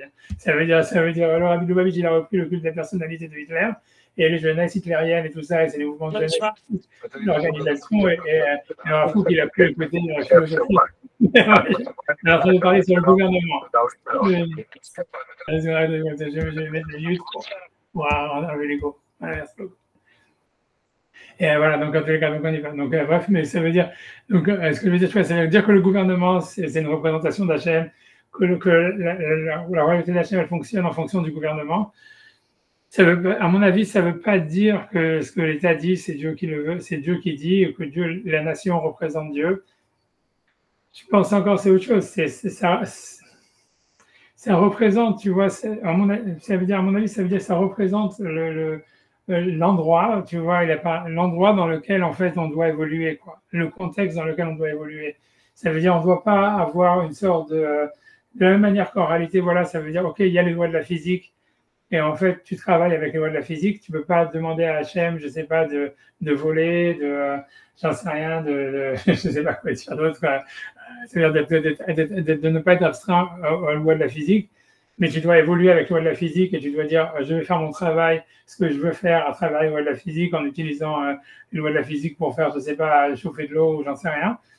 Mais ça veut dire, à mon avis, donc on accepte ça comme étant la volonté d'Hachem. Et je pense que c'est la même chose avec le royaume, ça veut dire avec le gouvernement, avec l'État. Ça veut dire l'État, ça veut dire en fait, il faut accepter que c'est ça, c'est dans cet espace-là qu'Hachem veut que tu évolues. Quoi. Et grosso modo, c'est anti-révolutionnaire, mais c'est pas, à mon avis, c'est sûr que dans la Torah, il y a quelque chose comme ça dans l'histoire, c'est anti-révolutionnaire. On voit par exemple le roi David que malgré le fait, tu vois que, par exemple, pour donner un exemple, si encore une fois le roi David, c'est l'anti-révolutionnaire en réalité par excellence, puisque quand Hachem il a oint comme roi et qu'il a le backup de Shmuel, etc., et que Shaoul, en fait, il veut le poursuivre, à chaque fois, lui, il s'enfuit et à plein d'occasions, il a la possibilité de tuer Shaoul et de prendre le pouvoir. La plupart des généraux de Shaoul, si tu veux, ils changent les uns après les autres de camp et tout le monde le rejoint. Et lui, il dit non, je vais pas tuer le Mashiach Hachem. Quand Hachem voudra le tuer, alors il le tuera, tu vois, mais c'est pas moi qui va agir, tu vois. C'est-à-dire, à chaque fois, si tu veux, David Ameller, au fond, il est hyper passif. À chaque fois, il est beaucoup plus réactif. Toujours, les initiatives, elles viennent de l'extérieur, quoi.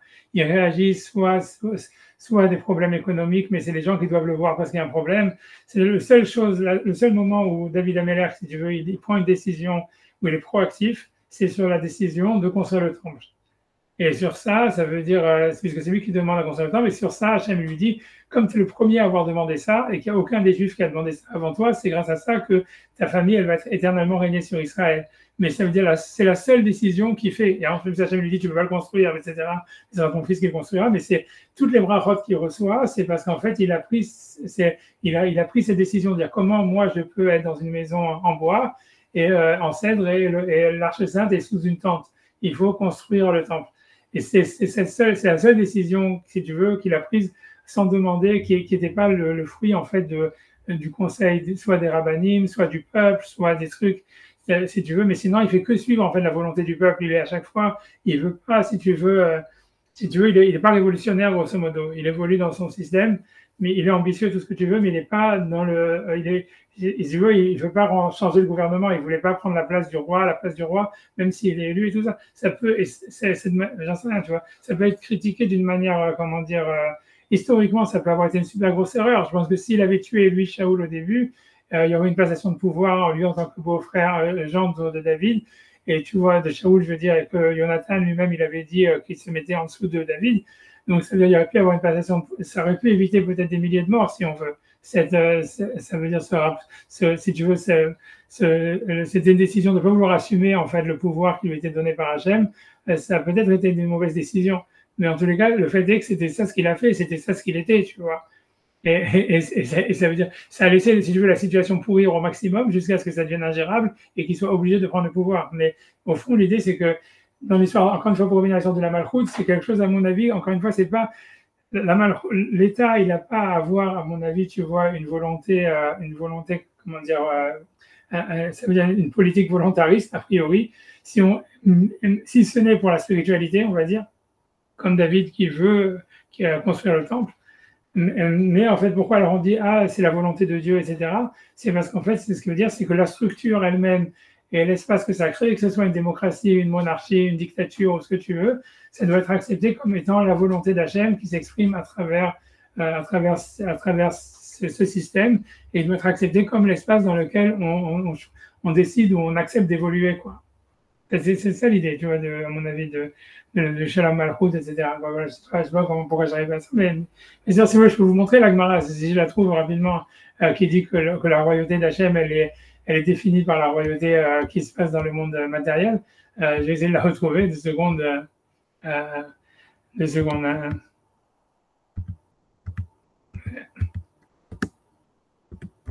J'ai essayé de le retrouver. Je pense que c'est...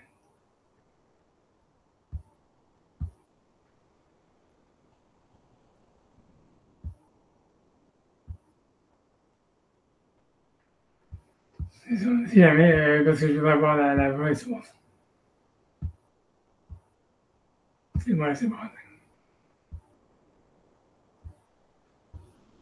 Une seconde.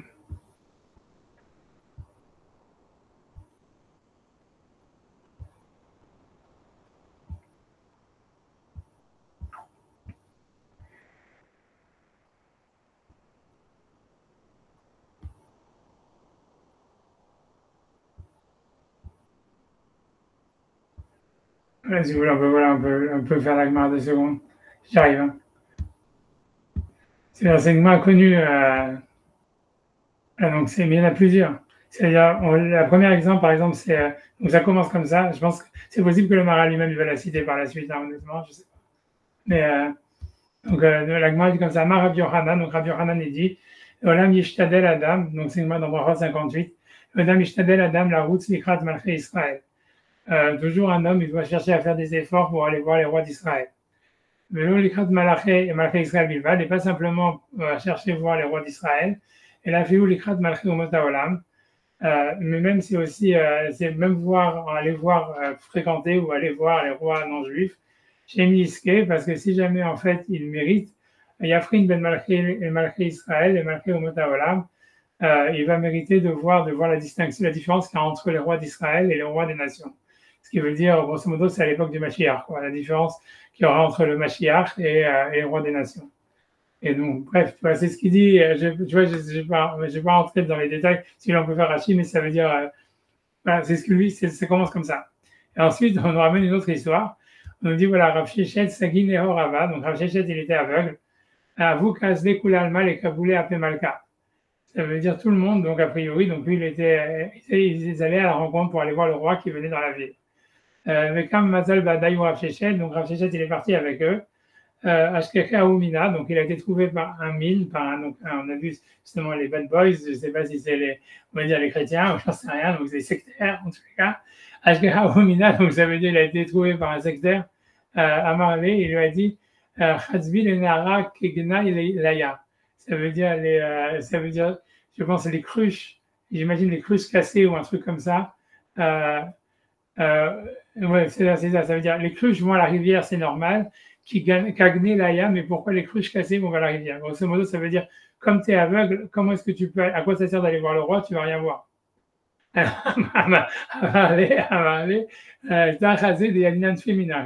dit, je vais te montrer que je vois plus que toi. Alors, on dit, Halav Gundaka Maïta, c'est passé le premier régiment, Kika Avsha, donc quand il faisait du bruit, Amarle Aoumina, Atamalka, il a dit, voilà le roi. Alors là, j'ai de locataire. Je lui ai dit non, le roi, il n'est pas dans ce bataillon-là. Halav Gunda Tanyana, il passait un deuxième régiment, Kikavja, quand il faisait du bruit, Amarle Aoumina, Ashtaka Temalka. Maintenant, le roi vient.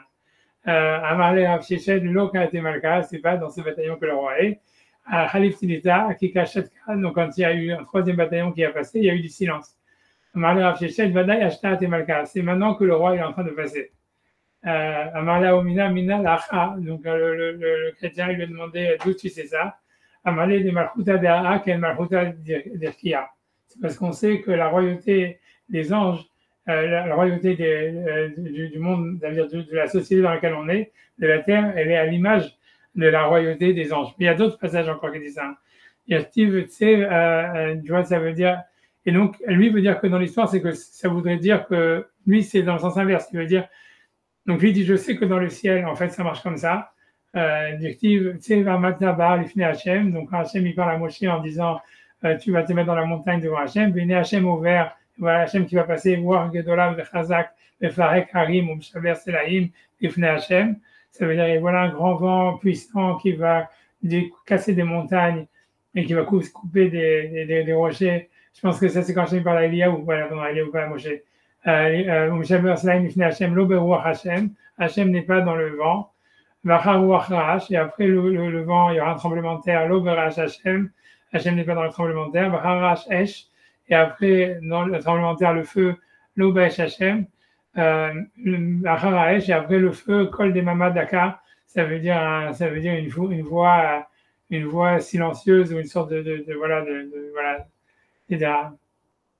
Tu vois, mais bref, tu vois, mais, bref, tu vois, mais à la suite de pas tellement intéressant. Mais c'est il y a plein de fois, la Gemara ramène cette histoire-là que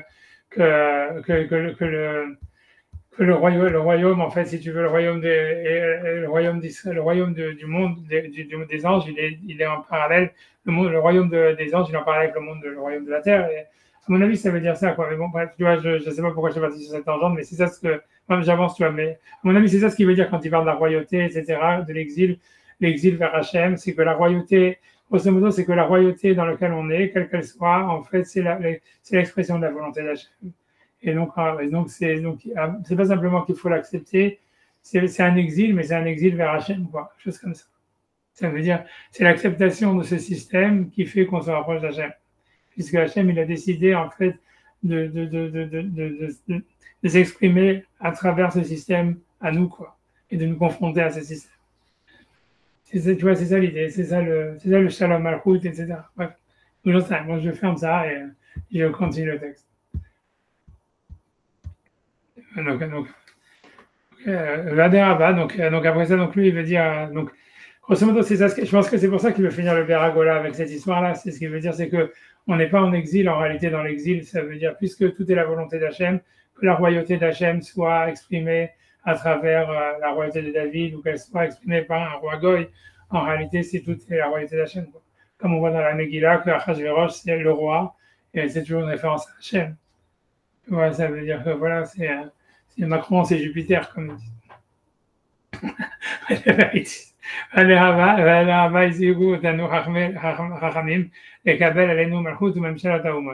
Donc, nos sages nous ont mis en garde de recevoir sur nous la royauté et le gouvernement des nations, puisque c'était le décret d'Hachem d'être sous leur domination. Et donc, c'est la volonté d'Hachem qui s'exprime à travers eux. Donc, on doit accepter leur royauté ou leur pouvoir comme étant l'acceptation de la royauté d'Hachem, puisque Hachem a décidé qu'on soit dans ce système. Mais chez nous, les Vatel Akzera, et donc de ne pas annuler le décret même d'exil. Donc là, il va citer la Gemara dans Ketuvot, qui nous exhorte à rester en exil. La Gemara de Ketuvot, donc dans le dernier chapitre de Ketuvot, Amrinan, Ishbati Etrem Benat Yerushalayim, je vous ai fait jurer les filles de Jérusalem, Shalosh Vuot Ha'elulama, donc ces 3 serments, c'est pourquoi. Ushlosha Pa'amim Ktiv, 3 fois c'est marqué, Ishbati Etrem Benat Yerushalayim, je vous ai fait jurer les filles de Jérusalem. Amar Rabbi Yossi bar Chanina, donc Rabbi Yossi bar Chanina il dit Achat shelo yalu Israël bechoma laaretz. Donc une, c'est que les Bnei Israël ne devaient pas aller, on va dire, en force, ou la traduction comme une muraille vers la terre. Donc c'est l'Omar, donc lui il explique Biyat Chazaka, ça veut dire avec une main étendue, ça veut dire en force. Achat sheshbia kadosh baruch hu Israël shelo yimredu ba'umot. La deuxième, c'est qu'Hachem il a fait jurer Israël de ne pas se révolter contre les nations. Et la troisième, c'est que Kadosh Baruch Hu, il a fait jurer aux nations de ne pas asservir Israël trop. Bitzvot ou Bailot Asadeh, ça veut dire dans les armées ou les gazelles des champs. Amar Rabbi Elazar a dit, Amar Lama Kadosh Baruch Hu leur a dit, si vous accomplissez ce serment mutav, c'est bien. Mais sinon, animati bisrachem kitzivot.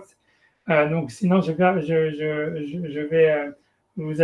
permets votre sang, ça veut dire que les goïms peuvent faire de shalom, vous les attaquer. Kitzvaot, donc comme des boucs, ou gaïlot asadé, et des gazelles des champs. Donc, il dit, donc on voit une grande mise en garde de ne pas se révolter contre la royauté des nations du monde.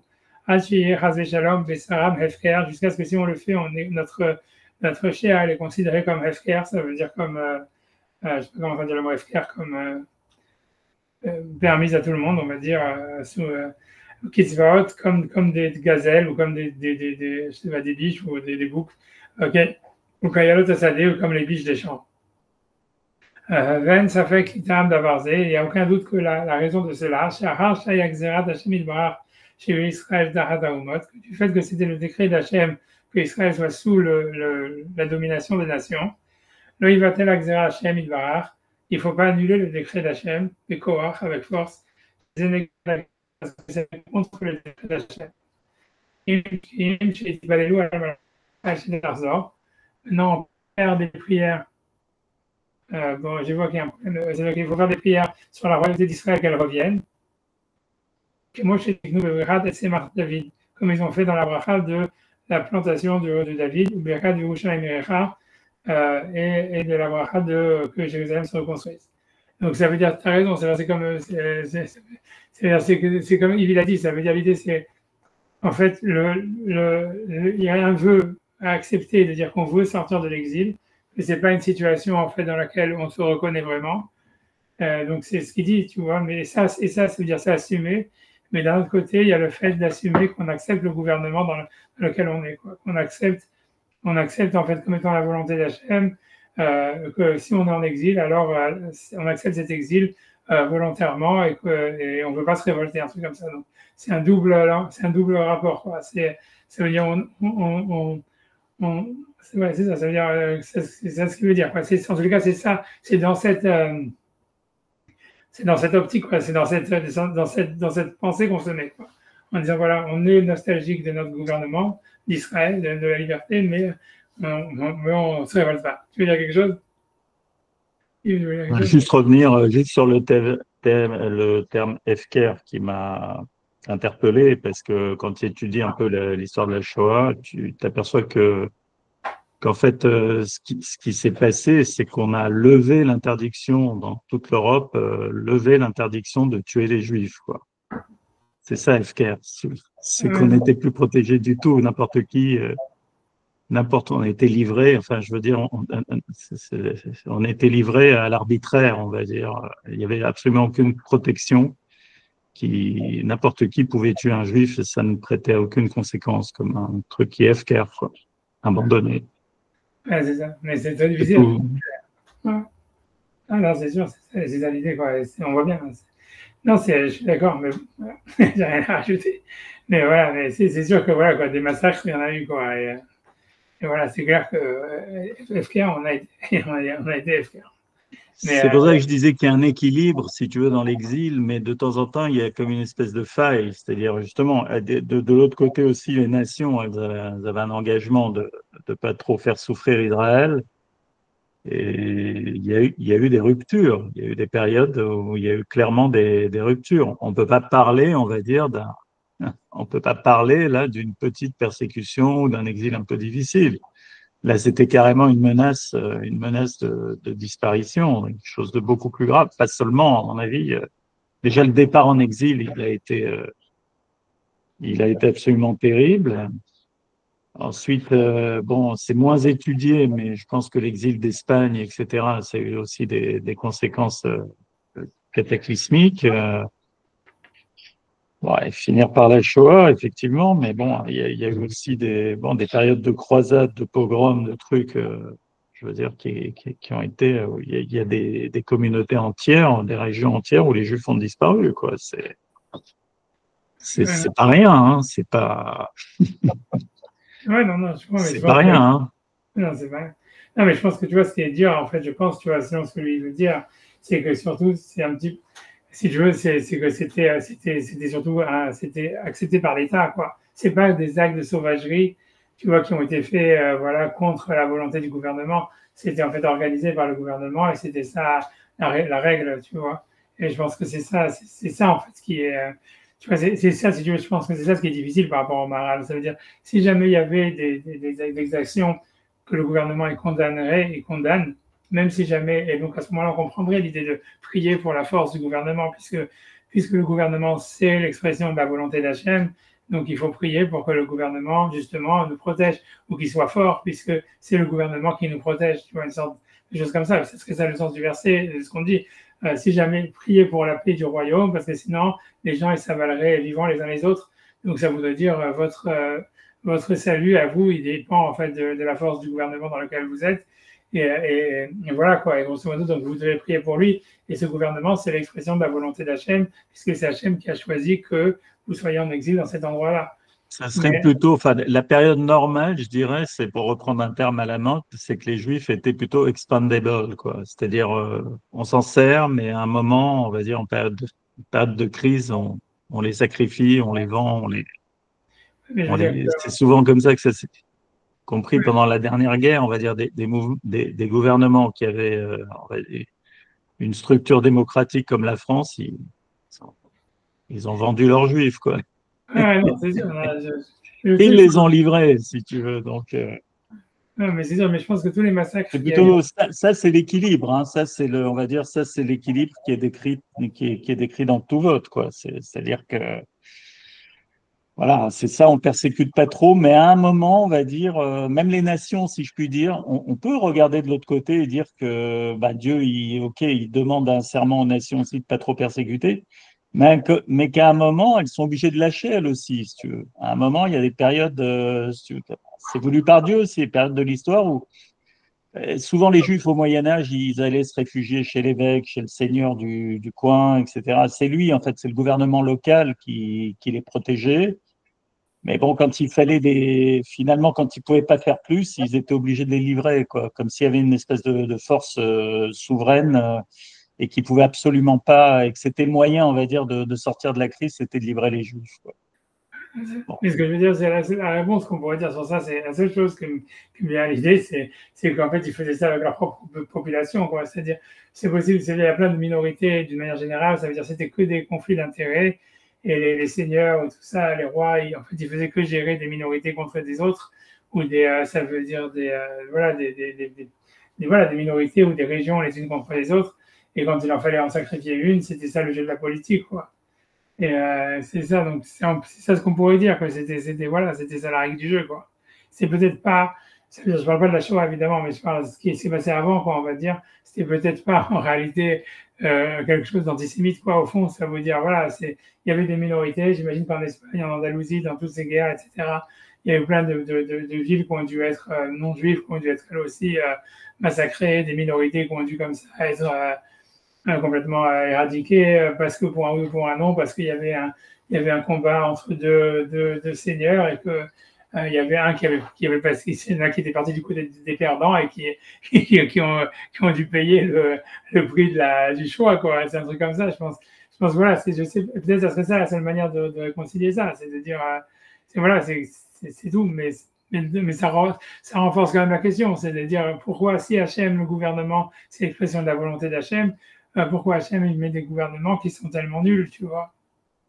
Ça veut dire, ok, là on est en démocratie, on va dire, ok, c'est un peu mieux qu'avant, mais c'est quand même pas très reluisant, quoi. C'est clairement pas, tu vois, c'est clairement pas optimisé, quoi, on va dire.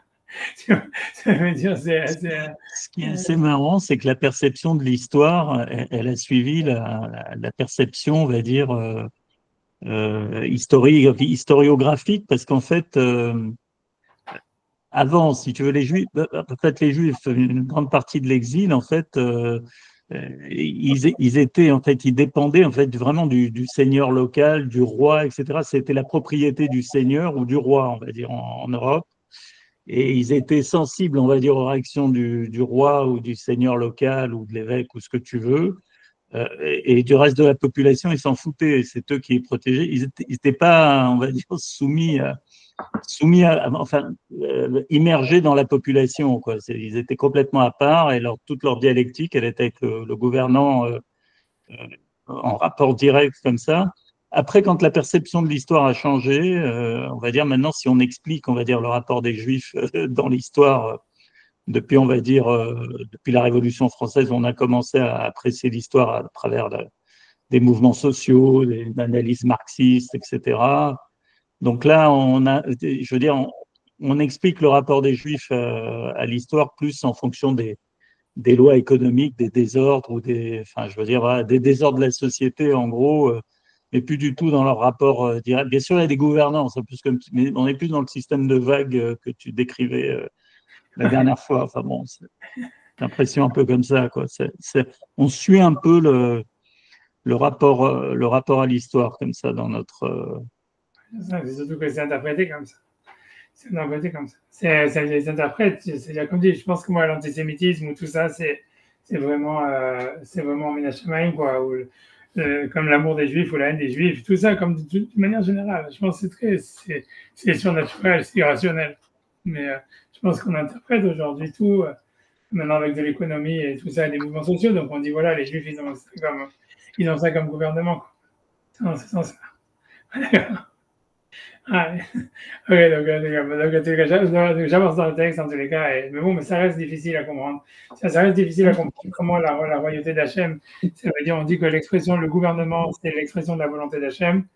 D'un autre côté, on a des gouvernements qui ont fait quand même, qui ont été assez cruels. Ça reste, pour moi, ça reste difficile. C'est la vraie question.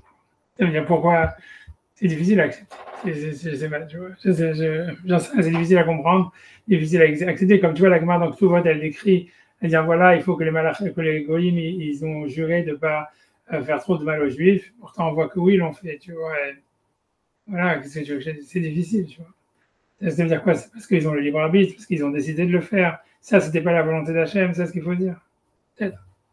C'est comme ça qu'il faut répondre, tu vois. Tu peux toujours magouiller, tu peux magouiller et dire que la volonté d'Hachem, ça veut dire que s'il y a des pogroms, c'est plus la volonté d'Hachem, quoi. Ça veut dire, c'est ça l'idée, c'est-à-dire Hachem, il a voulu donner le pouvoir aux Goïm, et normalement, ils doivent avoir un système qui fonctionne, où les Juifs ont leur place, et une fois que c'est plus le cas, donc c'est plus la volonté d'Hachem. Et donc après ça, soit d'abord tu peux te battre si tu veux, soit tu peux, ça veut dire tu peux, voilà, mais tu ne vas plus accepter. On voit bien que c'est un système, si tu veux, qui fonctionne avec des crises, puisqu'on sait tous, si tu veux, en tant que juifs, que quand on remonte chacun dans nos générations, tout le monde a bougé 3 ou 4 fois en l'espace d'un siècle minimum, si tu veux. Et donc, et tout ça, il y a des crises. Il faut qu'il y ait des crises aussi pour qu'on puisse, pour qu'on ait pu perdurer. Ça fait aussi partie du système, quoi. Parce qu'on n'aurait pas pu rester comme ça peinard pendant 2000 ans. On aurait disparu. Si on nous avait juste comme ça gratté l'oreille pour ne pas. Tu vois, j'ai l'impression, hein, de façon empirique, comme ça, quand on analyse, on dit bon, ben, c'est toujours, voilà. C'est ce qui s'est passé pour les pays, ceux qui sont restés stagnants dans les pays, aux États-Unis, et en France aussi, pour certains d'entre nous.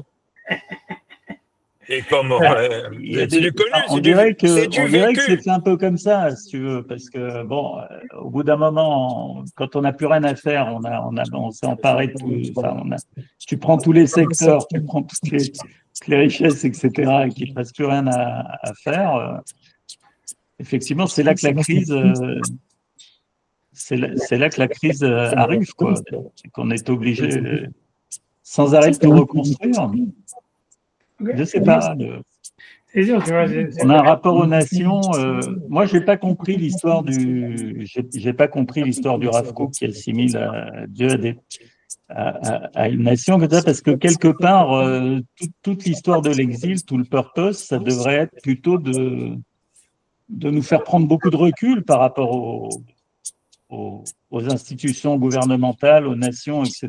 Parce qu'on, si je puis dire, on en a vu de toutes les couleurs, toutes formes de gouvernement, toutes formes je veux dire, et à chaque fois, on a une faculté à s'adapter, à muter, etc. Ça devrait nous, c'est beaucoup du déjà vu pour nous, la vie dans une nation. On est capable de s'attacher à la fois. C'est vrai, nos parents, par exemple, ils sont venus d'Afrique du Nord. Voilà, ils ont adopté complètement les codes de la France. Ils sont partis avec un drapeau français. Ils ont joué à fond la carte. Et puis maintenant, quelques années plus tard, là, on en est à se demander comment on va se débarrasser de ce pays, quoi. Donc, c'est quand même très bizarre l'histoire. Tu vois ce que je veux dire? Ça va vite. Ouais, non, c'est sûr, comme Rav Kook, il a dit ça après le nazisme, quoi. Mais c'est ça ce qui est très bizarre. Mais c'est vrai. D'un côté, je pense que lui pensait par rapport à Israël, tu vois, c'est-à-dire pour lui, il voyait je ne sais pas comment expliquer, pour lui, ça a été tellement étonnant, tu vois, de comment l'État d'Israël a été construit, C'est-à-dire, pour lui, si tu veux, c'est-à-dire, il faut bien se mettre dans la tête de Rav Kook ou de tous les rabbinim. Ça veut dire que, voilà, les gens, ils attendaient la venue du Mashiach. Et donc, ils attendaient, tu vois, à ce que, voilà, j'en sais rien, il y a un tzaddik ou quelque chose comme ça qui vient et qui reconstruit le temple ou des choses comme ça, ou qui, en fait, les goïms qui acceptent la royauté d'Hachem ou quelque chose comme ça, tu vois. Personne ne s'attendait à ce qu'un groupe de communistes juifs, à moitié des villes, tu vois, qui allaient, j'en sais rien, qui ne savaient même pas ce qu'ils voulaient eux-mêmes, et qui étaient même pas qui n'aiment pas tellement les juifs eux-mêmes, tu vois, ça veut dire, dans l'histoire de l'Exodus et tout ça, etc., ils ont sacrifié des juifs pour leur idéal et tout ça, donc des gens qui étaient loin d'être, on va dire, d'être parfaits, tu vois, qui, eux, finalement, ils font l'État d'Israël et compagnie, et tout miraculeusement concorde là-dedans. Donc pour eux, c'était comme, je sais pas comment expliquer, c'était pour eux la seule manière de dire, c'était en fait, c'est la volonté d'Hachem qui s'exprime à travers ça. Et donc, ça voulait dire, en fait, voilà, c'est ce que l'État veut, c'est Dieu, et c'est pour eux, ils ont trouvé dans Hegel tellement un appui là-dedans. Il faut comprendre que Hegel, avant la guerre, c'était quand même, tu vois, le philosophe principal, tu vois, en Allemagne, etc. Et ça, il faut comprendre, ça, c'est une chose que les gens oublient quand ils demandent mais comment le nazisme a pu exister. Mais c'est-à-dire que, tu vois, c'est que Hegel, c'était quand même si tu veux, je sais pas comment dire, l'étalon de la normative de la philosophie allemande. Et lui, il pensait, tu vois, très nettement que l'État, c'était Dieu, tu vois, la nation, c'est Dieu. Et ça veut dire, et ça faisait partie de son système, tu vois. Et dans la Kabbalah, ça se retrouve un truc comme ça. Tu vois, c'est la malchoute, comme on décrit ici. Tu vois, c'est la volonté d'Hachem, c'est une manière, tu vois, c'est l'espace, tu vois, c'est Hachem qui s'exprime à travers les lois du pays, parce que, voilà, donc ça veut dire, c'est pas si quelqu'un qui était, comment dire, impensable ou incompréhensible. Mais c'est vrai que, après, comme je dis, ça ne veut pas dire que c'est volontariste, ça veut dire que ça peut évoluer. On voit bien que la royauté d'Hachem, elle évolue. Ça veut dire que le gouvernement évolue, l'histoire évolue, et on a l'impression, tu vois, que c'est même la manière dont Hachem, il deal avec le peuple d'Israël. Si on suit la relation entre, ça veut dire la royauté d'Hachem et la royauté de la terre, comme l'Agma le décrit, ça veut dire que ça marche dans les deux sens. Oui, ça veut dire voilà qu'a priori on peut penser qu'Hachem ne deal plus avec les êtres humains comme il dealait comme à l'époque, je ne sais pas, de Charlemagne ou de Napoléon, quoi. Et ça veut dire, c'est tout, tu vois, ça veut dire, parce que, et ça se voit, ça veut dire, notre rationalité, ouais, automatiquement, elle est comme ça. Puisque notre rationalité, elle est, comment dire, je sais pas comment dire, elle est encadrée par le gouvernement, la société dans laquelle on vit. Donc, ça veut dire, c'est clairement, en fait, si tu veux, donc c'est normal qu'en fait, notre relation au divin et même l'expression de dite d'Hachem, etc., elle évolue avec le temps, quoi. Mais donc, je suis d'accord avec toi, mais ça ne veut pas dire que à l'instant présent, ça ne serait pas la nation, ça peut être Dieu, tu vois, la nation, c'est Dieu, même si, en fait, ce Dieu, en fait, il change, tu vois, ça veut dire, tu vois, il évolue, tu vois. On voit que la Torah évolue, tout évolue, tu vois. Ça veut dire, je sais pas quoi dire, tu vois, ça veut dire, ce que je veux dire, c'est que, tu vois, je pense que, tu vois, c'est parce que toi, tu dis, oui, comment est-ce qu'on peut penser que la nation, c'est Dieu, alors que les nations, elles évoluent, elles changent, etc.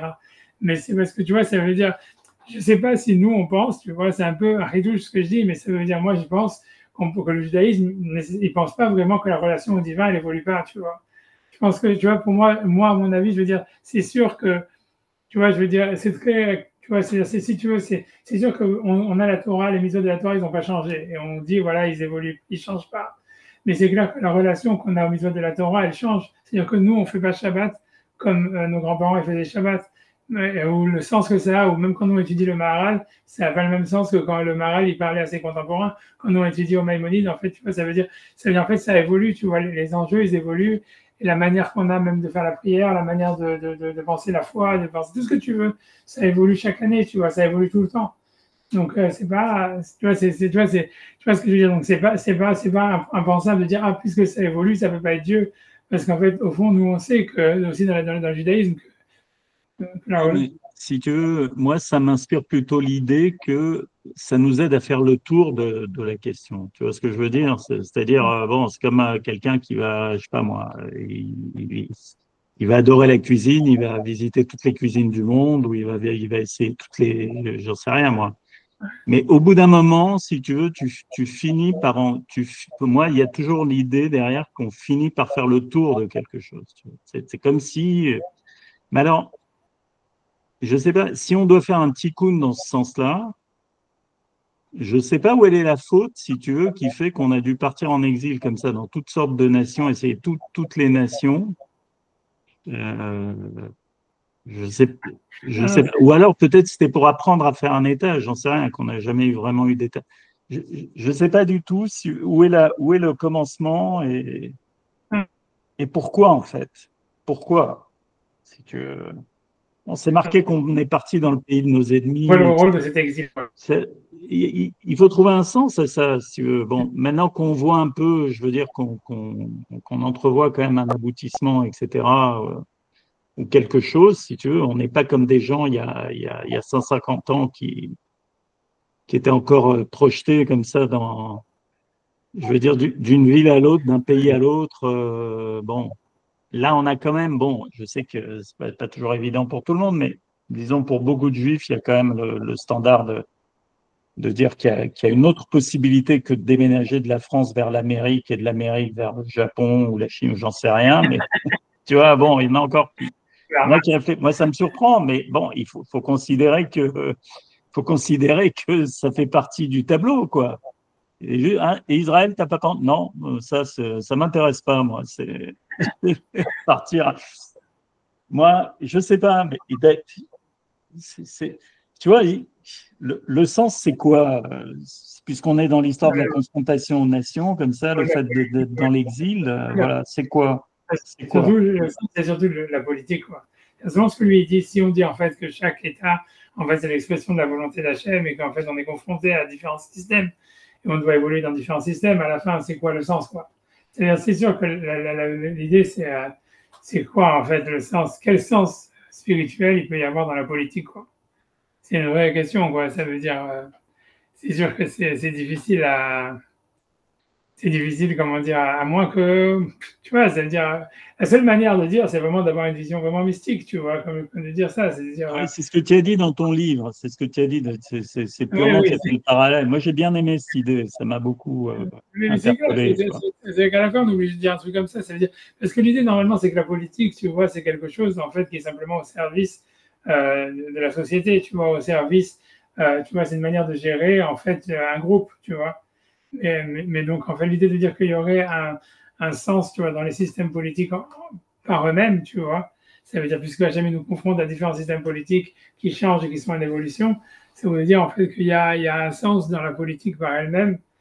Ça, c'est sûr que c'est un peu compliqué, mais ça veut dire pourquoi pas, au fond, tu vois, ça voudrait dire, c'est possible, en fait, que, tu vois, c'est dans les relations humaines, en fait, on est dans des relations politiques et qu'en fait, il y a différentes manières de les gérer, différentes manières de gérer ces confrontations, ces relations, etc. Et qu'en fait, chaque manière, en fait, on doit intégrer, on doit passer par chacune des manières, tu vois, ou par certaines manières par rapport à notre neshama, quoi. Ça veut dire, je sais pas, tu vois, ça veut dire, je veux dire que d'une certaine manière, comme quand quelqu'un, tu vois, il est dans sa famille, etc. D'un côté, il doit avoir en lui un côté dictateur, comme un dictateur. D'un autre côté, il doit être aussi démocratique. D'un autre côté, il doit être aussi, je sais pas, tu fais ce que tu veux, parlementariste ou j'en sais rien. D'un autre côté, il doit être aussi, j'en sais rien, affairiste. Tout ça, ça veut dire en fait tous ces comportements qu'on retrouve dans la politique, quels qu'ils soient, tu vois, ça veut dire, tu vois, soit de faire des magouilles, soit de, j'en sais rien, soit de confronter, soit ça veut dire d'imposer. Tout ça, en réalité, on les retrouve, en fait, c'est des vérités des relations humaines. Donc, en fait, c'est possible qu'en fait, il y a un sens en soi de les intégrer, d'être confrontés, parce qu'en fait, nous, en tant qu'être humain, en tant que particule de l'univers, en fait, on doit avoir une sorte de gestion par rapport à ça, quoi. Ça veut dire, c'est possible, c'est pas simplement de comment est-ce qu'on gère ça avec sa famille, on va dire, mais c'est même par rapport à soi-même. Ça veut dire, quand on va se gérer soi-même, on peut avoir un côté comme ça, d'imposer comme un dictateur, d'être parlementariste, d'essayer d'écouter tout ce qu'on ressent, ou d'un côté magouille, d'essayer de se tromper soi-même, tu vois, plein de choses comme ça, tu vois. C'est-à-dire, je pense que c'est possible qu'il y ait dans la politique, dans la manière de gérer tu vois, ça veut dire, voilà, de gérer les groupes, en fait, il y a des vérités, en fait, qui sont, on va dire, on va dire, transcendante même, tu vois, qui serait inhérente à comment un individu se gère lui-même, il gère les relations aux autres, ou même peut-être comment est-ce que nous, on peut gérer notre rapport à la nature, quoi. Et donc, en fait, il y aurait quelque chose en fait à apprendre de tout ça, quoi. Ça serait ça le sens, ça serait ça, ces expériences, elles auraient un sens de cette manière, quoi. Grosso modo, c'est tout. C'est pas qu'il y a un système politique qui est meilleur que l'autre, mais ça veut dire que c'est surtout que tous les systèmes politiques sont le reflet de vérité humaine, tu vois, que l'homme il porte en lui, quoi. Et qu'en fait, il doit les explorer, en fait, pour pouvoir ensuite les gérer. C'est ça l'idée, tu vois, un truc comme ça. Je veux dire, gérer les relations de force, gérer les relations, tous les types. Ah, dis ça, voilà. Tu vas à ta question. Ouais, voilà, mais ça explique aussi mieux c'est quoi la malchoute. Tu vois, la malchoute, c'est ça, c'est comment est-ce qu'on est en tant que membre d'un système, ou comme étant, tu vois, gérant d'un système, que ce soit à l'intérieur de nous-mêmes, avec les autres, ou etc. Tu vois, voilà, j'avance, donc j'avance, parce qu'il y avait lien d'Abraham, donc mais vous arrêtez, parce qu'on n'a pas commencé Et aujourd'hui. c'est justement, il y a un passage du roi Salomon, excuse-moi, dans lequel il dit il reste seul avec son bâton, comme ça, il a fait le tour de tout, si tu veux. Salomon, il a essayé toutes les expériences, si tu veux. À la fin, il est roi parce qu'il a fait le tour de tout, justement. Ouais, t'as raison, Tu vois. c'est C'est ça un peu la malchoute, c'est rester avec un quant à soi, comme ça, être au-dessus d'eux, si tu veux. Donc, je pense que, mais en moi, même pour temps, moi, le sens, il est un peu là, quoi. Le sens, ouais, il est un petit peu là, quoi. ouais, Tu c'est vois. au-dessus Et d'eux, c'est mais pour moi, c'est le stade adulte, quoi. ouais, mais tout en ayant l'expérience de tout. Ça veut dire qu'on ne peut pas être au-dessus tant qu'on n'a pas fait l'expérience. Et donc, c'est comme Shlomo qui est obligé de passer partout. Là aussi, on est obligé de passer par des démocraties, Exactement. par des autoritarismes, par des machins, par des ce que tu veux. Je pense. Par des magouilles. Je pense que le sens, oui, je pense que le sens, c'est l'expérience humaine, mais je pense que le sens, il est là. Enfin bon, on continue. On continue. J'avance un petit peu, après je vais vous laisser tranquille, donc, mais j'avance un petit peu. אבל העניין ברכת הזאת, j'essaie d'avancer, voilà. אבל עניין ברכת זאת, ברכה זאת, מבוארת בעצמה, donc le sens c'est une bénédiction, donc qui maudit la malchut harisha, la royauté du mal, שנקראת כללת המינים, la malédiction des sectes, בכל מקום שנזכר ברכה זאת בדברי חכמים, donc à chaque fois que cette bracha elle est mentionnée dans les paroles des sages, לפי שנזכנה ברכה זאת על מבטלים הדת. Donc, parce que cette bracha, elle a été instituée pour ceux qui vont contre la religion. Au mitnagdim el hadat, et qui vont contre la religion. Ça, c'est ma match en Israël, ça, c'est le truc qu'il ne fallait pas dire. Moi, j'ai dit prochain, parce que j'ai compris, ça veut dire ce que c'est. Ça veut dire, un Israélien, il entend ça, il dit c'est une malédiction contre les Gélonim. Tu vois, mitnagdim contre les gauchistes.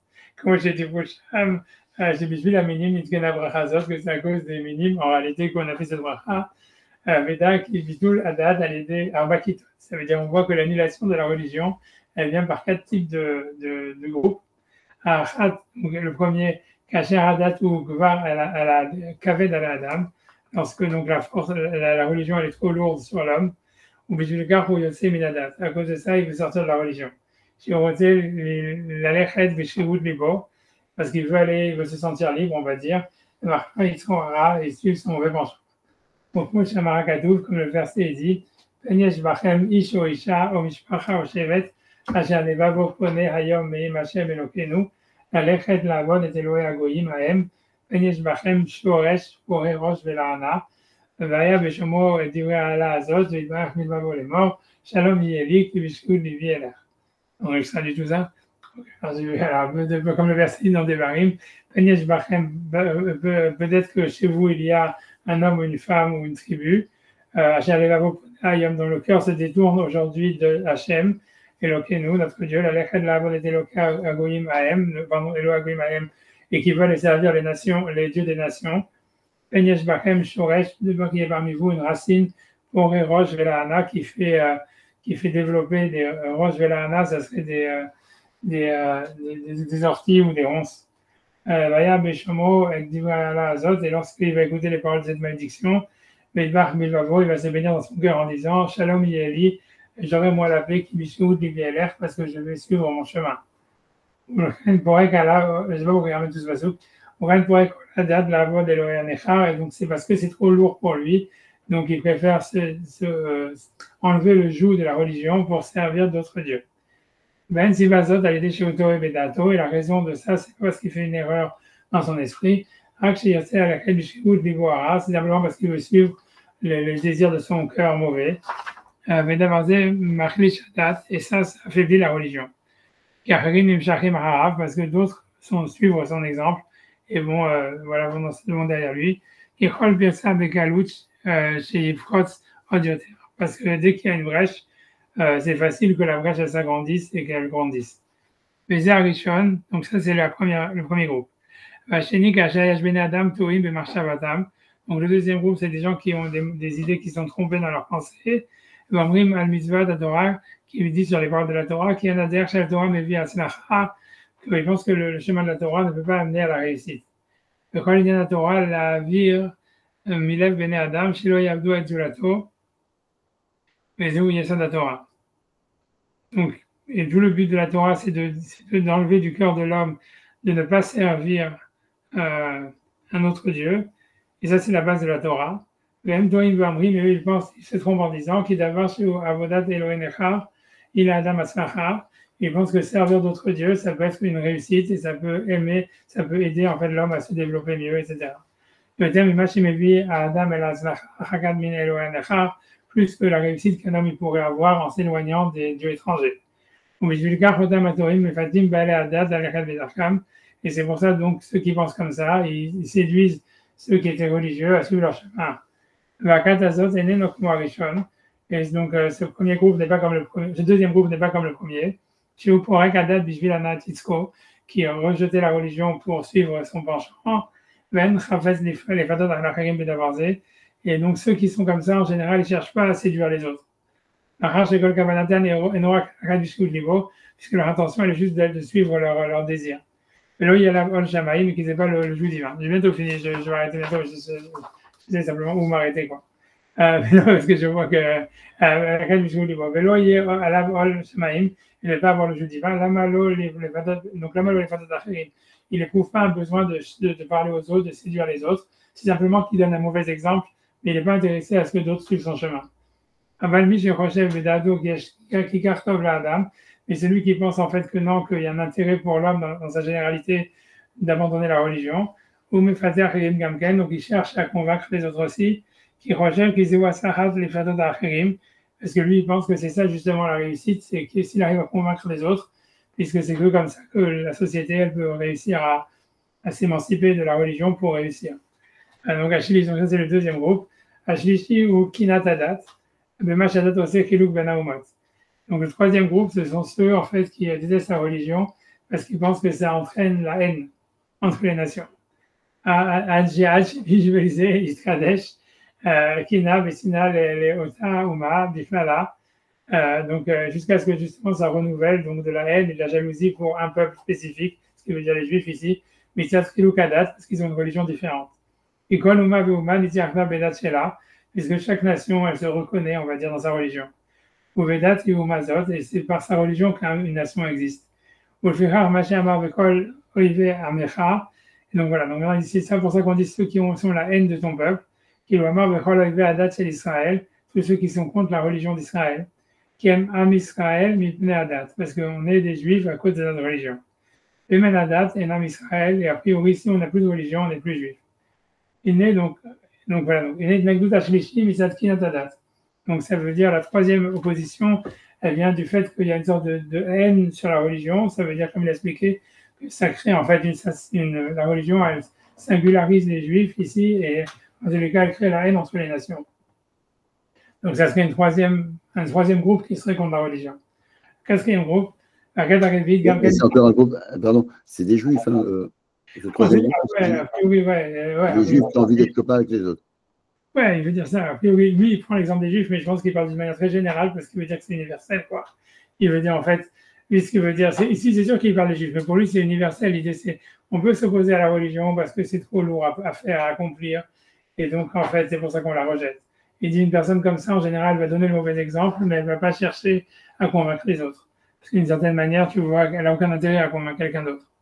C'est-à-dire, si un mec, tu vois, je m'en commence à dire un exemple bizarre, mais bon, j'en sais rien, tu vois, c'est comme quand je rappelle qu'il y avait quand il parlait sur l'homosexualité, il y avait un mec qui disait, oui, moi j'aimerais bien que tout le monde soit homosexuel, comme ça j'ai toutes les filles pour moi, tu vois. Et ça veut dire, tu vois, c'est un peu la même idée, tu vois, ça veut dire, ça veut dire, voilà, ça veut dire, si quelqu'un, si vous êtes religieux, gardez la religion, soyez religieux, c'est tant mieux pour vous, tu vois, moi, comme ça, j'ai pas de compétition, tu vois, je fais ce que je veux faire, tu vois. Et ça veut dire, et donc ça veut dire qu'il n'est pas intéressé à convaincre les autres. Ça c'est le premier groupe, mais le problème, c'est qu'ils convainquent les autres sans chercher parce qu'ils donnent un mauvais exemple. Ça, c'est ce que il dit, tu vois. Et le deuxième groupe, il dit que eux, ils sont simplement, c'est idéologiquement, ils pensent que la religion, c'est quelque chose, en fait, qui amène le malheur ou qui frustre l'homme dans la société et qui l'empêche de progresser. C'est ça l'idée, le deuxième groupe. Et ça, ils disent cela, ils cherchent à convaincre les autres, puisque pour eux, la réussite, ça veut dire qui permettrait de leur donner raison. Ça peut être que global, quoi. C'est que si la société elle accepte cette idée que la religion c'est quelque chose qui bloque le progrès, etc. Donc ils peuvent avoir une réussite que globale. Et donc eux ils cherchent à convaincre les autres. Troisième qui dit c'est ceux qui pensent que la religion donc ça crée la haine entre les nations. Et donc lui évidemment dans le cas des Juifs c'est plus évident parce qu'ils sont une minorité donc ils ont clairement intérêt à s'intégrer quoi. S'il ne veut pas se retrouver se prendre la tannée, quoi. Mais l'idée, c'est lui, il dit ça d'une manière générale. Il dit qu'en fait, d'une manière idéologique générale, l'idée, c'est qu'on voit que la religion, ça génère des guerres et des haines, etc. Donc, en fait, il faudrait, en fait, au fond, ce qu'il voudrait, c'est abandonner la religion généralement, quoi, au fond. Mais l'idée, c'est que techniquement, ça se traduit par le fait de ne pas vouloir être juif. Mais pour lui, c'est plus général, quoi. Ouais, d'accord. Donc, ok. Maintenant, je rentre dans le quatrième groupe. C'est bon, je fais le quatrième groupe. Je vais m'arrêter bientôt. J'essaie de. Je pense que je vois, on va s'arrêter. Donc, peut-être arriver vite, ce que je vois que Vakat arrive vite, le quatrième groupe. Kamken Mitnagel Lagad, donc il s'oppose aussi à la religion. Avalena Mitzat Kina, Tadat, Shose, Chiluk, Ben Bene Adam. Mais c'est pas parce qu'ils ont une haine de la religion, parce que ça entraîne la haine entre les hommes. Ak Mitzat Kikol Dad Baolam, mais simplement parce que chaque religion, le Mashiach Kabbalah, Gzerat Melach Malcham Lachim, par le fait que c'est l'acceptation des décrets du roi des rois. Ça, c'est en soi un manque de. Ça enlève le. C'est une opposition au gouvernement politique. Kim Gozer, ça vous avez puisque en fait, ça crée un contre-pouvoir. La religion crée un contre-pouvoir. Et ça peut être aussi donc une réalité, ça veut dire ça peut être quelque chose qui fait que les gens ils ont la haine de la religion. Ceux qui sont au pouvoir, ils sont contre la religion parce que c'est un contre-pouvoir. Vous voyez ce que je veux dire? Puisque si le roi il va commencer à faire des décrets qui sont contre la religion, on ne va pas écouter ces décrets. Si ce n'est que ceux du roi des rois. Et ça, c'est l'annulation des décrets du roi. Donc il dit Adam chez Bekoar, donc, et il y a des hommes, donc l'homme, ce qui veut dire, lui, il veut dire en fait, encore une fois, que cette volonté d'avoir le pouvoir, en réalité, on a l'impression qu'il veut l'universaliser. Il veut dire, c'est pas simplement le roi qui est comme ça, mais il veut dire chaque homme, en réalité, il est roi sur quelque chose, j'en sais rien, dans sa famille, j'en sais rien, dans son bureau. Mais en tous les cas, ça veut dire, il voudrait avoir le pouvoir, ça veut dire, sur son bâton, quoi, au moins, tu vois. C'est ça l'idée. Et le fait que même sur son bâton, il est obligé d'écouter les décrets d'Hachem, donc ça serait en soi déjà, comment dire, c'est une raison derrière la religion, quoi. La plus forte raison pour l'homme de pouvoir qui veut avoir un pouvoir absolu, et ça l'empêche, ça le dérange d'avoir limité son pouvoir à cause de ce que Dieu dit. Tu vois. C'est ce qu'il veut dire. C'est ça. Là, je vais m'arrêter parce que je vois que je suis en train de perdre complètement l'attention des gens. Mais donc, moi, c'est bon, je peux continuer encore. Pour moi, c'est bon en tout cas. Ouais, il est tard. Okay, je vais m'arrêter. Ouais, on peut s'arrêter. Bon, allez, j'avance jusqu'à la fin du paragraphe. Même si j'essaie d'avancer jusqu'à la fin du paragraphe. Je suis désolé de m'attarder tellement.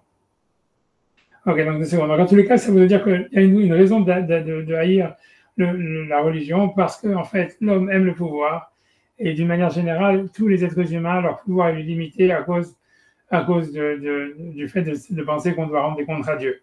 Et ça serait quelque chose en fait qui s'oppose à notre volonté en tant qu'être humain.